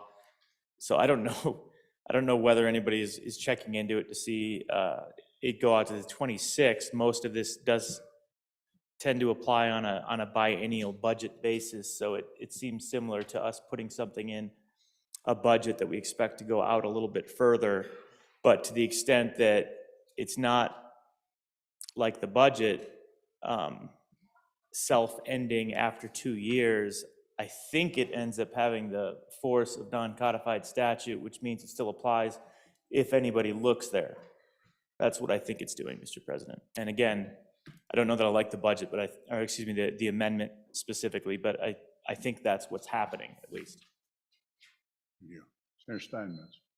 Thank you, Mr. Chairman. That's correct. That is what's happening from how I read it, because Title 99, where this is found, is all of our water projects, and it is non-codified law. And then title, just for the body's edification, your water law is found in Title 41. So 99 is your water development projects and all the work that we do there, usually on a yearly basis. And it's what we update if we have an extension of a project, or if we have to add funding to a project for contingency basis, all of that. So I hope that helps clarify that. Thank you. Senator Ide. Thank you, Mr. President. I'm still a skeptic on cloud seeding. Haven't changed my mind on that. I think the science hasn't proved that after many decades that it's really done anything, and we've gotten any meaningful results. And I think that we're maybe playing with the laws of nature here, and I don't like that either. Thank you, Mr. President. Further comments? Further comments? Senator Hicks. Mr. Chairman, to help answer a couple of questions from my colleague from Natrona County, we visited with the director in the office, and their contracts expire on September 30th. So within the Green River Basin, they have a 5-year contract with the Bureau of Reclamation, a number of water users in other states within the Colorado River Basin. That's why that date exists there. They have other contracts for water users where they seed clouds in the Sierra Madres and the Laramie ranges. This facilitates those programs to go ahead, get all the way through those cloud seeding years that they currently have contracts with all those entities to allow them to operate. Those contracts all would expire right prior to the September 30th date. I can guarantee your Select Water Committee will be looking at this in this program. The other question was, last year we funded an additional $500,000 to contract to look at the efficacy of this program. We should have that information out, hopefully by the first part of 2024, that's available for everybody to review. Very rigorous statistical analysis of the program, and contracted with a number of federal and agencies, and I believe NCAR is involved with that, Mr. Chairman. So we hope to have that information out.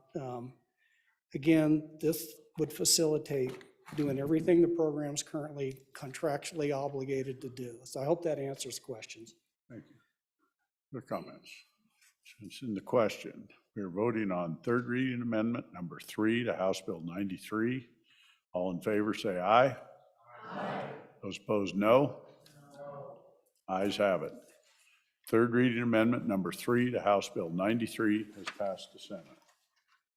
We're back on the bill.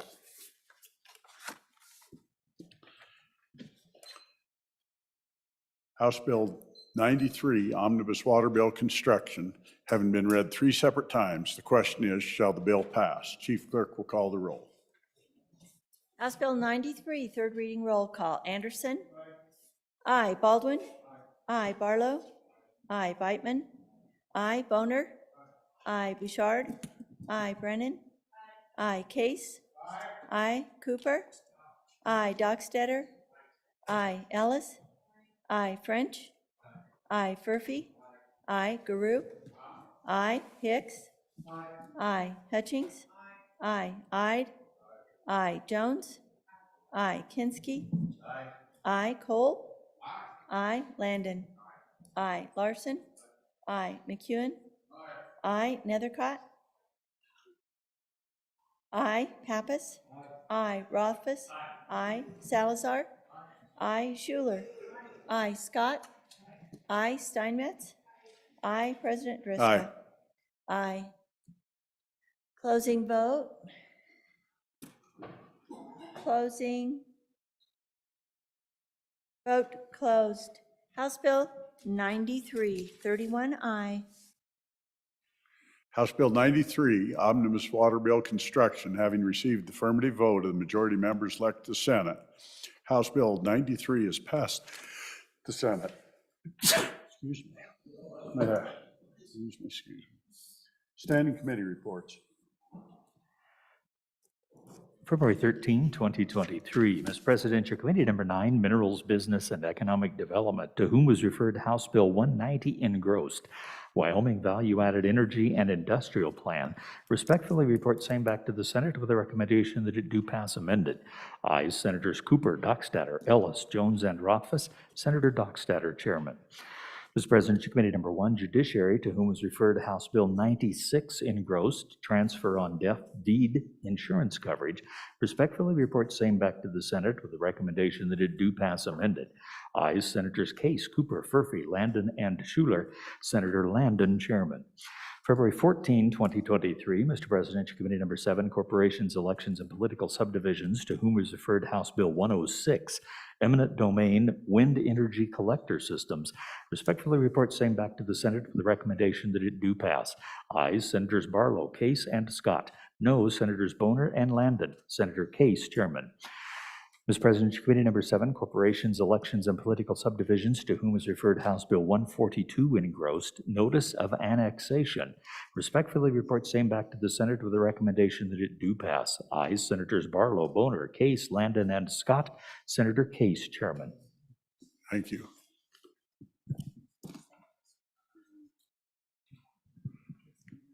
Okay, we're going to take up a vote on the Manual of Legislative Procedures next. We'll accept any comments on it, and then we'll go to a roll call vote if there's none. Senator Rothfuss. Thank you, Mr. President. I move for the adoption of the Wyoming Manual of Legislative Procedures consistent with the draft 02/09/2023.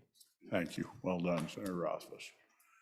Sensing no other comments, we'll do a roll call vote on the Manual of Legislative Procedures.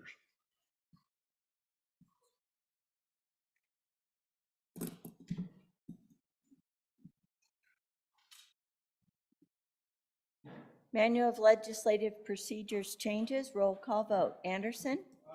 Aye. Baldwin? Aye. Barlow? Aye. Beitman? Aye. Boner?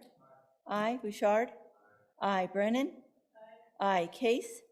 Aye. Cooper? Aye. Dockstetter? Aye. Ellis? Aye. French? Aye. Furphy? Aye. Garou? Aye. Hicks? Aye. Hutchings? Aye. Ide? Aye. Jones? Aye. Kinsky?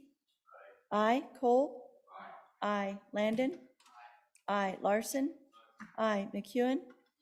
Aye. Nethercott? Aye. Pappas? Aye. Rothfuss? Aye. Salazar? Aye. Schuler? Aye. Scott?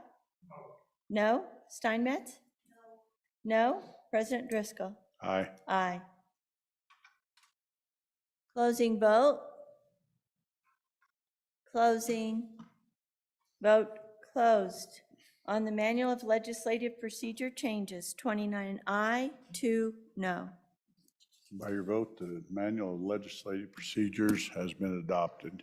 Signing of enrolled acts.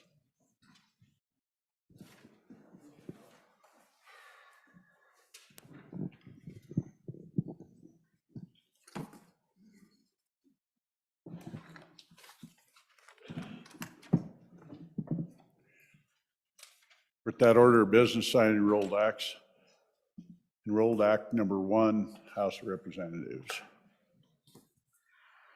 House Enrolled Act Number 1, being original House Bill 112, an act relating to crimes and offenses establishing separate penalties for fifth or subsequent theft offenses and making conforming amendments. I'm about to sign House Enrolled Act number 1, originally House Bill 112. I have so signed.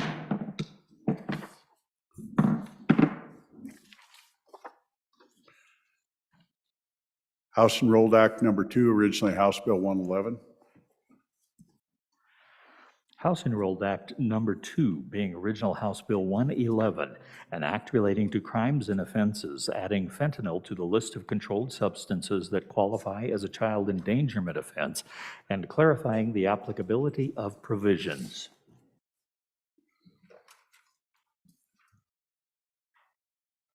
I'm about to sign House Enrolled Act number 2, originally being House Bill 111. I have so signed.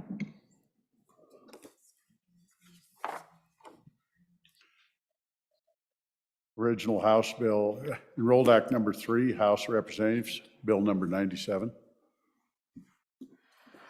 House Enrolled Act Number 3, being original House Bill 97, an act relating to civil procedure amending the jurisdiction for lawsuits related to government contracts filed under the Wyoming Governmental Claims Act to include the Chancery Court as specified.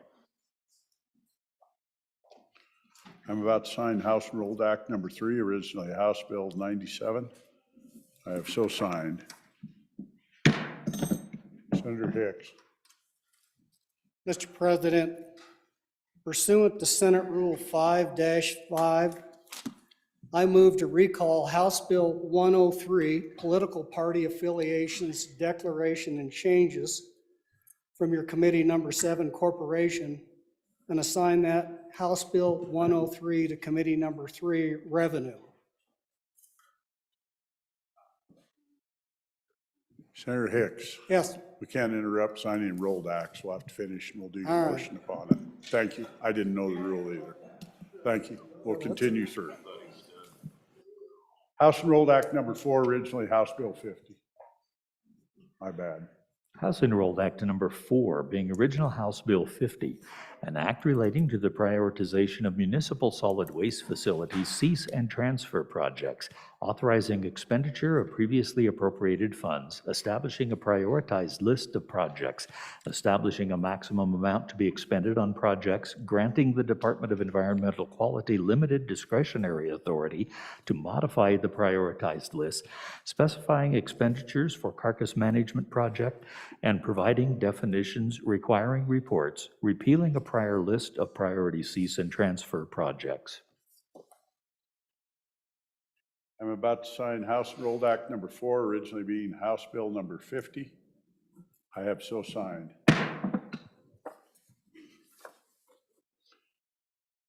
House Enrolled Act number 5, originally House Bill 45. House Enrolled Act Number 5, being original House Bill 45, an act relating to administration of the government allowing rehiring of persons who have retired under the Wyoming State Highway Patrol, Game and Fish Warden, and Criminal Investigator Retirement Act, repealing the mandatory retirement age under the Wyoming State Highway Patrol, Game and Fish Warden, and Criminal Investigator Retirement Act. I'm about to sign House Enrolled Act number 5, originally House Bill number 45. I have so signed.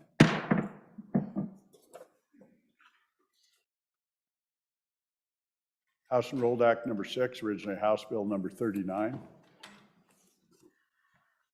House Enrolled Act Number 6, being original House Bill 39, an act relating to motor vehicles authorizing the Department of Transportation to accept specified documentation to verify honorable discharge of a veteran for the veteran designation on a Wyoming driver's license, and amending the veteran designation on a Wyoming driver's license. I'm about to sign House Enrolled Act number 6, originally House Bill number 39. I have so signed. House Enrolled Act number 7, originally House Bill 29. House Enrolled Act Number 7, being original House Bill 29, an act relating to community college funding, modifying the definition of distance education for community colleges, eliminating the full-time weighted equivalency for distance education class credit hours for calculations in the community college funding allocation model. I'm about to sign House Enrolled Act number 7, originally House Bill number 29. I have so signed. House Enrolled Act number 8, originally House Bill number 28. House Enrolled Act Number 8, being original House Bill 28, an act relating to the duties of the Wyoming Community College Commission, increasing the minimum estimated cost of community college capital construction projects which require approval of the Community College Commission. I'm about to sign House Enrolled Act number 8, originally being House Bill number 28. I have so signed. House Enrolled Act number 9, originally House Bill 112. House Enrolled Act Number 9, being original House Bill 12, an act relating to child support, amending the preemptive child support amounts. I'm about to sign House Enrolled Act number 9, originally being House Bill number 12. I have so signed. House Enrolled Act number 10, originally House Bill number 10.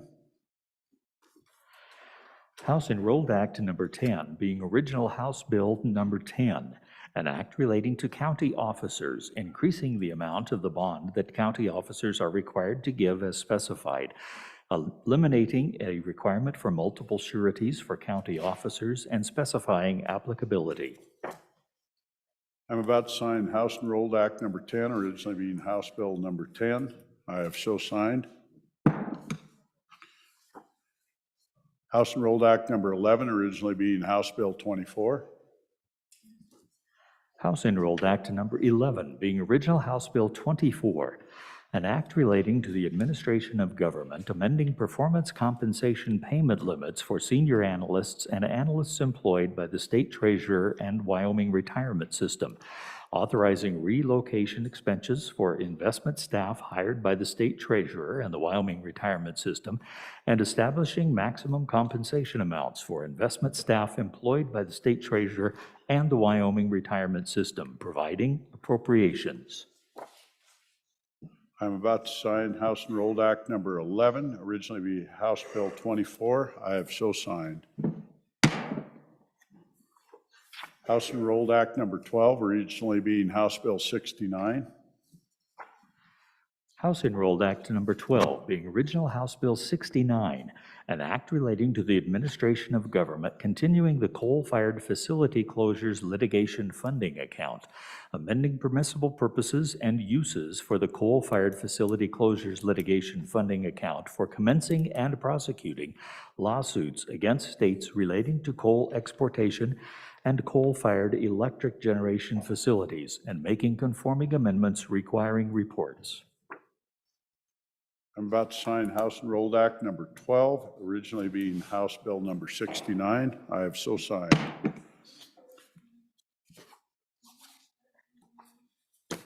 House Enrolled Act number 13, originally being House Bill number 70. House Enrolled Act Number 13, being original House Bill 70, an act relating to education, modifying the definition of home-based educational programs. I'm about to sign House Enrolled Act number 13, originally being House Bill number 70. I have so signed. House Enrolled Act number 14, originally being House Bill 26. House Enrolled Act Number 14, being original House Bill 26, an act relating to appropriations for K-12 school facilities, modifying the required budget recommendation from the Select Committee on School Facilities, clarifying the legislature's ability to appropriate one sum for design and construction for each project, and clarifying reporting requirements. I'm about to sign House Enrolled Act number 14, originally being House Bill 26. I have so signed. Senator Hicks.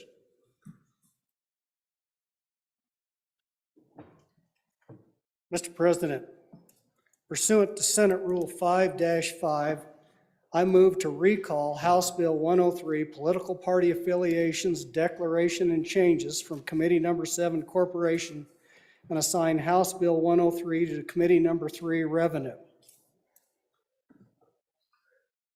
Senator Kinski. Mr. President, I second the motion. Senator Larson. Second. Senator Beitman. Second. Senator McEwen. Second. Thank you. Senator Case. Mr. President, I believe this is a debatable motion. It is. Mr. President, I'd speak.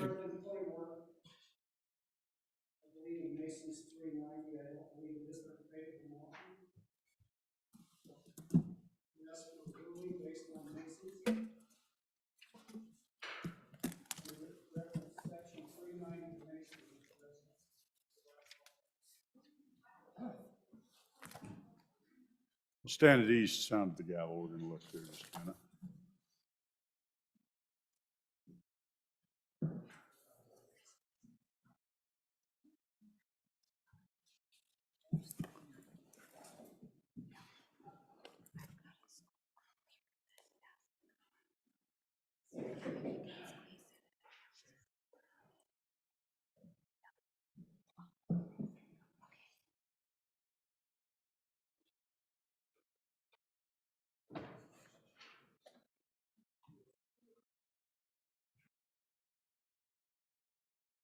Is not debatable according to Masons unless we have something different in the manual.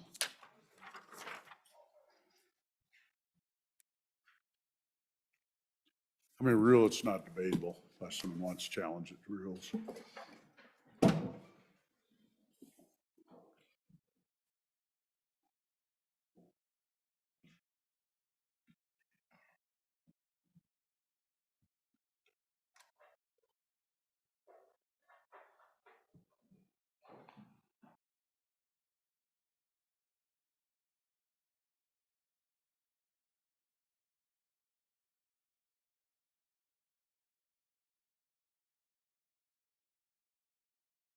Mr. President, before we do, could I have privilege of the floor, please? I can't, oh, I have a, all right, we'll wait a little while.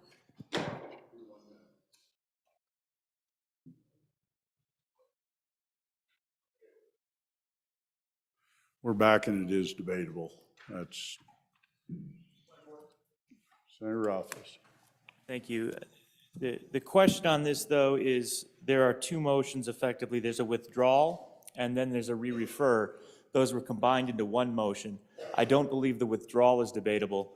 The question I have is whether the re-refer aspect of it, which is the second portion of the motion that is divisible, would be debatable.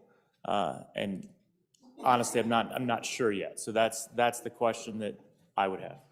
Senator Barlow. Thank you, Mr. Chairman. So I would point the good senator to, never mind, Mr.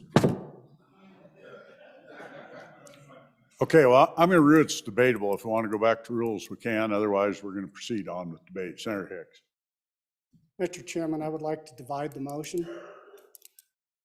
We can divide it. I don't have it wrote down, so let's state it back to us so we can do it. It will be dividable. It will be divisible, excuse me. So, Mr. Chairman, the first part of the motion was to withdraw.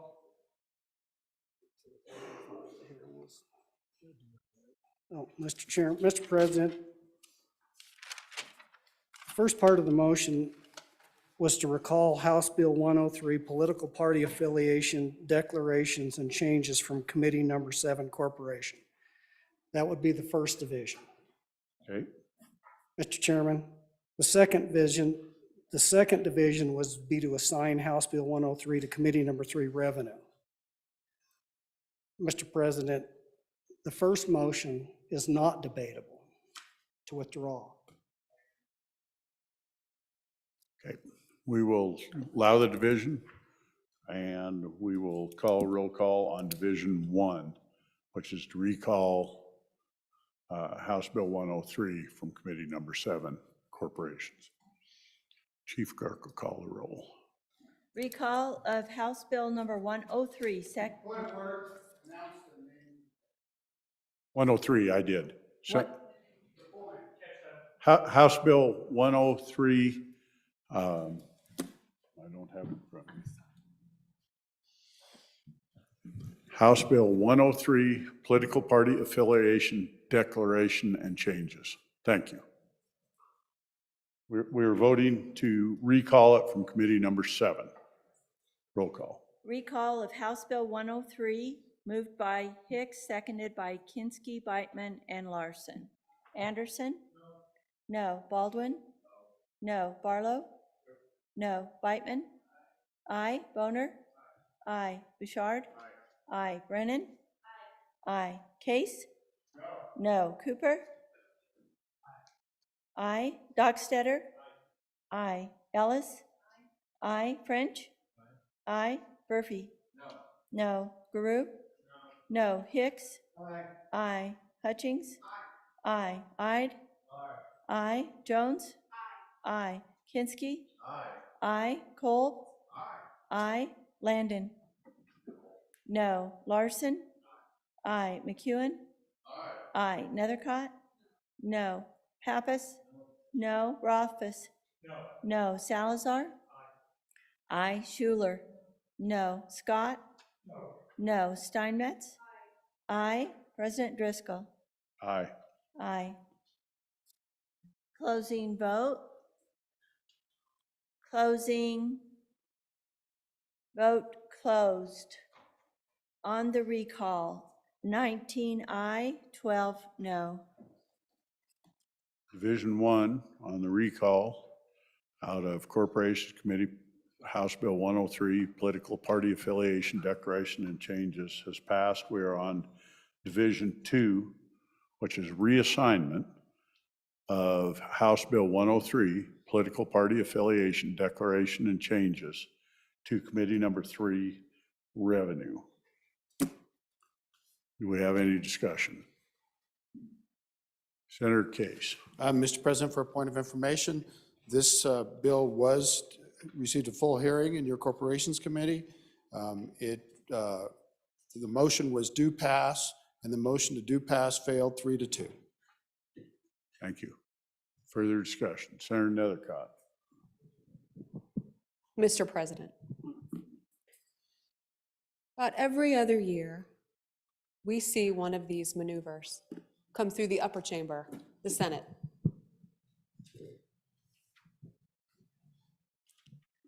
I reassert the statements I have made in the past. Just because you can doesn't mean you should. We are about to upend the process that this body has created. The president chose to assign this bill to the Corporations and Elections Committee, number 7. Why? Because it is the committee that deals with elections issues. The committee timely heard the bill, and the committee made its decision. There is dissatisfaction with that decision. So now we are going to undo the assignment of the bill to the proper committee. We are now going to undo that vote and send it to a committee that it is not the proper committee, likely for a predetermined outcome. Oh, the fun we can have. Just imagine, with 5 quick votes, we can do that with every bill that we are unsatisfied with a loss. Imagine the chaos and the time and the disruption. We can either hold ourselves to a higher standard of the Senate, of the upper chamber, and respect and follow the process, and respect that bills die in committee, more than my fair share have, and come back again and try it next year. Or we can continue with these types of maneuvers. Regardless of how important the subject matter is, whether we're saving children or guns or America or freedom or money or political parties, it will be back, and there is a way to do this process properly. Or we can indulge this opportunity to just this one time, just this one time. But what if it isn't? What is the point? What is the point of committees and what is the point of the process if all we're going to do is upend it? I urge you to stand with the process, to stand with the history of the upper chamber. Just because you can does not mean it's wise that you should. Senator Bouchard. Thank you, Mr. President. Or we can just do our jobs and do what our constituents want us to do down here. This is part of the procedures. This is what the upper chamber doesn't just do because it's a whim. It's in the rules. It's there for a purpose. And we should do it when it's appropriate. And I feel it is appropriate. Thank you, Senator Bouchard. Further discussion? Senator Hicks, for your first time. Mr. President, as the upper chamber, we don't do this very often, and we shouldn't do it every often. But when we do it, and then we have a vote, and the vote is actually an affirmative vote, it follows the process, Mr. President, or Mr. Chairman.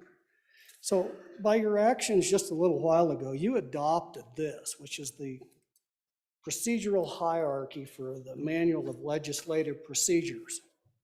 And so if you turn to the back page of that, what is that procedural hierarchy that we have here in the Senate?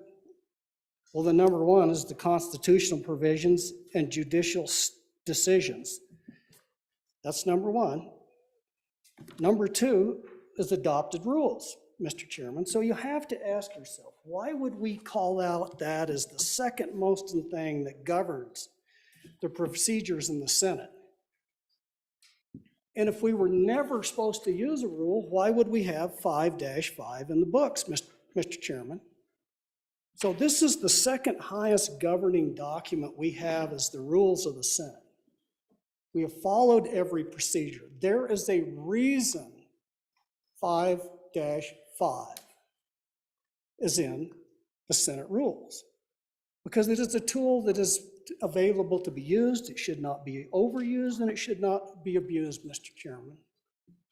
But this body has repeatedly, in the last 3 sessions, voted on this issue and resoundingly sent it out of this chamber.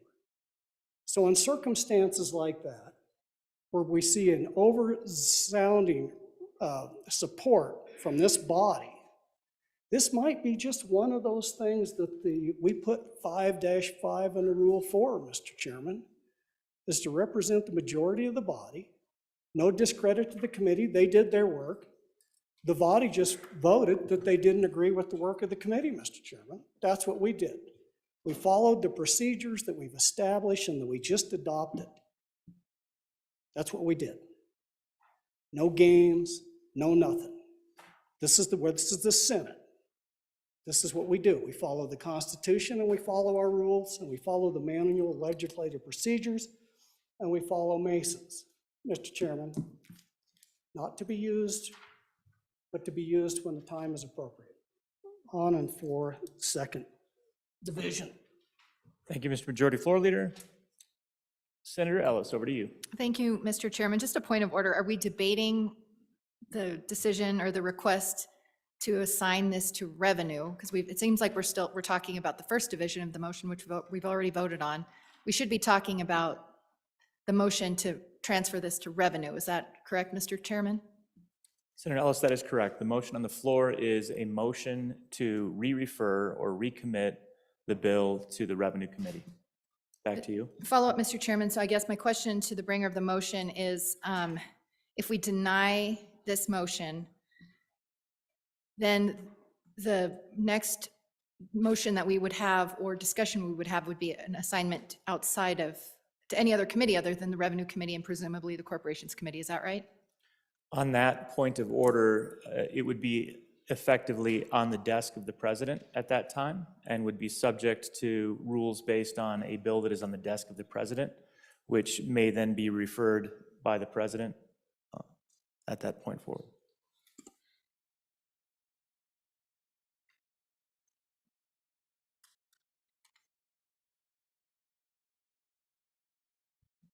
Thank you. Chief Clerk has informed me that in her viewpoint, it would go to general file with a recommendation of do pass fail, which would then put it at the bottom of the general file rather than necessarily be referred. So it would go to general file, although again, it could then be recommitted to through a different motion. So its status would be on general file with a motion do pass fail. On the point of order, Senator Case. Mr. Chairman, I agree with the ruling of the chief clerk because it was acted on in committee. It does have an action, and do pass fail or a motion to not pass would both fall to the bottom of the general file. And within the point of order, I need to correct the vote of the committee. The vote was 3 noes, 1 aye, and 1 excused.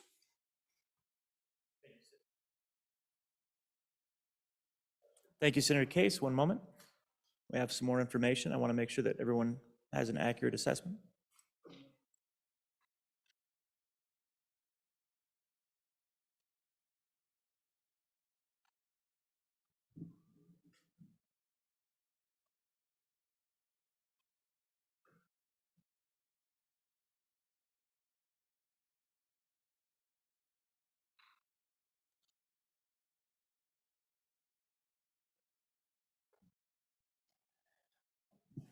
So upon further consideration and consultation with our legal folks in the LSO, it would be in the possession of the president. It was not recommended out of committee. It would not be on general file. It would be in possession of the president and then subject to action by the president because it was withdrawn from committee, not reported out of committee. So going back to the position where it would be in the hands of the president, Senator Ellis, for potential further action if there is no successful motion to recommit. Any further questions on that particular point of order as we're discussing it? Okay. Anyone else like to speak on the motion for their first time? Seeing none, would anyone else like to speak on the motion for their second time? Seeing none, questions been called. All those in favor of, and we'll do roll call vote, all those in favor of Majority Floor Leader Hicks' motion to re-refer House Bill 103, Political Party Affiliation Declaration and Changes, to Committee Number 3, Revenue. Roll call.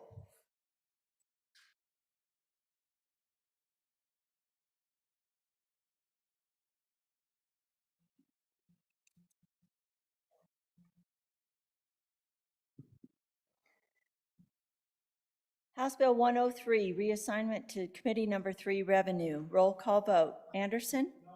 No. Baldwin? No. Barlow? No. Beitman? Aye. Boner? Aye. Bouchard? Aye. Brennan? Aye. Case? No. Cooper? No. Dockstader? Aye. Ellis? No. French? Aye. Furphy? No. Guru? No. Hicks? Aye. Hutchings? Aye. Ide? Aye. Jones? Aye. Kinsky? Aye. Cole? Aye. Landon? No. Larson? Aye. McEwen? Aye. Nethercott? No. Pappas? No. Rothfuss? No. No. Salazar? Aye. Schuler? No. Scott? No. Steinmetz? Aye. President Driscoll? Excused. Excused.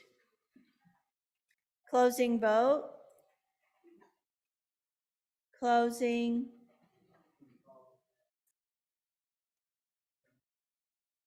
Vote closed. House Bill 103, 16 aye, 14 no, 1 excused. By your vote, House Bill 103 has been re-referred to Committee Number 3, Revenue. That's House Bill 103, Political Party Affiliation, Declaration, and Changes. By your vote of 16 aye, 14 no, 1 excused. Senator Case, to you. Floor, Mr. Chairman. Privilege of the floor is yours. Ladies and gentlemen of the Senate, I'm to remind you of a lunch being sponsored by our friends in the Equality State Policy Network. It'll be down in the usual place where the lunches are, so you're all welcome. Thank you, Senator Case. Senator Steinmetz, Thank you, Mr. Chairman. Privilege of the floor. the privilege is yours. Thank you. Good senators, I want to introduce our good Lingle Fort Laramie Doggers student government, 9th through 12th grades from Lingle High School, and their good teacher, Erin Estes. Welcome to the Senate.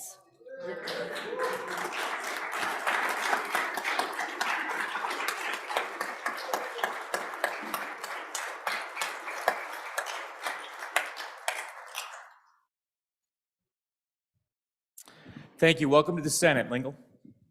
Any further privileges of the floor? See Senator Dockstetter back there. Go ahead. Mr. Chairman, no privileges. Request a re-referral at this point. Is this, do we need the Request, president? request in order. All right, thank you. I ask that House Bill 190, Wyoming Value Added Energy and Industrial Plan, be re-referred from Minerals 9 to Appropriations 2. Without objection, it is so ordered. Any further motions at this time before we go to the Majority Floor Leader? Seeing none. Over to you, Mr. Majority Floor Leader. Mr. Minority Floor Leader, I move that we stand recessed until 2 p.m. 2 p.m. You've heard the motion. Announcements. Senator Kinsky. Mr. Chairman, your Appropriations Committee Number 2 will meet today in room W113 at 12:45 to consider HB 118 Volunteer Firefighter Pension Funding, HB 100 Acquisition Value Study, HB 195 American Rescue Plan Act amendments, and other referrals as received. Thank you, Senator. Senator Baldwin. Thank you, Mr. Chairman. Your committee number 10, Labor, Health, and Social Services, will meet tomorrow morning at 8:30 a.m. following the governor's prayer breakfast to hear 2 bills, House Bill 12, Health Care Facilities and Clergy, and House Bill 165, Living Organ Donor Protection. And I would remind everyone at noon tomorrow, we will talk about fentanyl in the connector room 6. Thank you, Senator Baldwin. Senator Beitman. Thank you, Mr. Chairman. Your committee number 3, Revenue, will meet at 12:45 in W6 to take up the following House bills: House Bill 174 engrossed homestead exemption amendments, and House Bill 98 engrossed property tax homeowners exemption. Thank you, Senator Beitman. Senator French. Thank you, Mr. Chairman. Your committee number 5, Agriculture, State and Public Lands and Water Resources, will meet in Capitol Extension Room 2 and online 15 minutes after adjournment to discuss the following 4 bills. House Bill 22, State Land Lease Deficiencies Cure Process. That's continued from February 9th. House Bill 17, State Land Grazing and Non-Owned Livestock. House Bill 180, brucellosis testing notification requirements and House Bill 188, wolf depredation compensation, as time permits on these. Thank you, Senator French. Senator Landon. Thank you, Mr. Minority Floor Leader. Your Senate Judiciary Committee will meet following the governor's prayer breakfast, originally announced at 8 a.m. We will move that to 8:30 a.m. in the morning to take up House Bill 101, Uniform Trust Code Amendments. Again, that's going to be at 8:30 in the morning down in W4. Thank you, Senator Landon. Senator Dockstader. Thank you, Mr. Minority Floor Leader. Mr. Chairman, your committee number 9, Minerals, will meet Wednesday, February 15th upon the noon recess to hear House Bill 42, engrossed off-road recreational vehicle operation, and House Bill 62, open banking. Thank you. Thank you, Senator Dockstader. Any further announcements? Seeing none, all those in favor of the Majority Floor Leader's motion, say aye. Aye. Opposed, no. Motion carries. We are adjourned for lunch.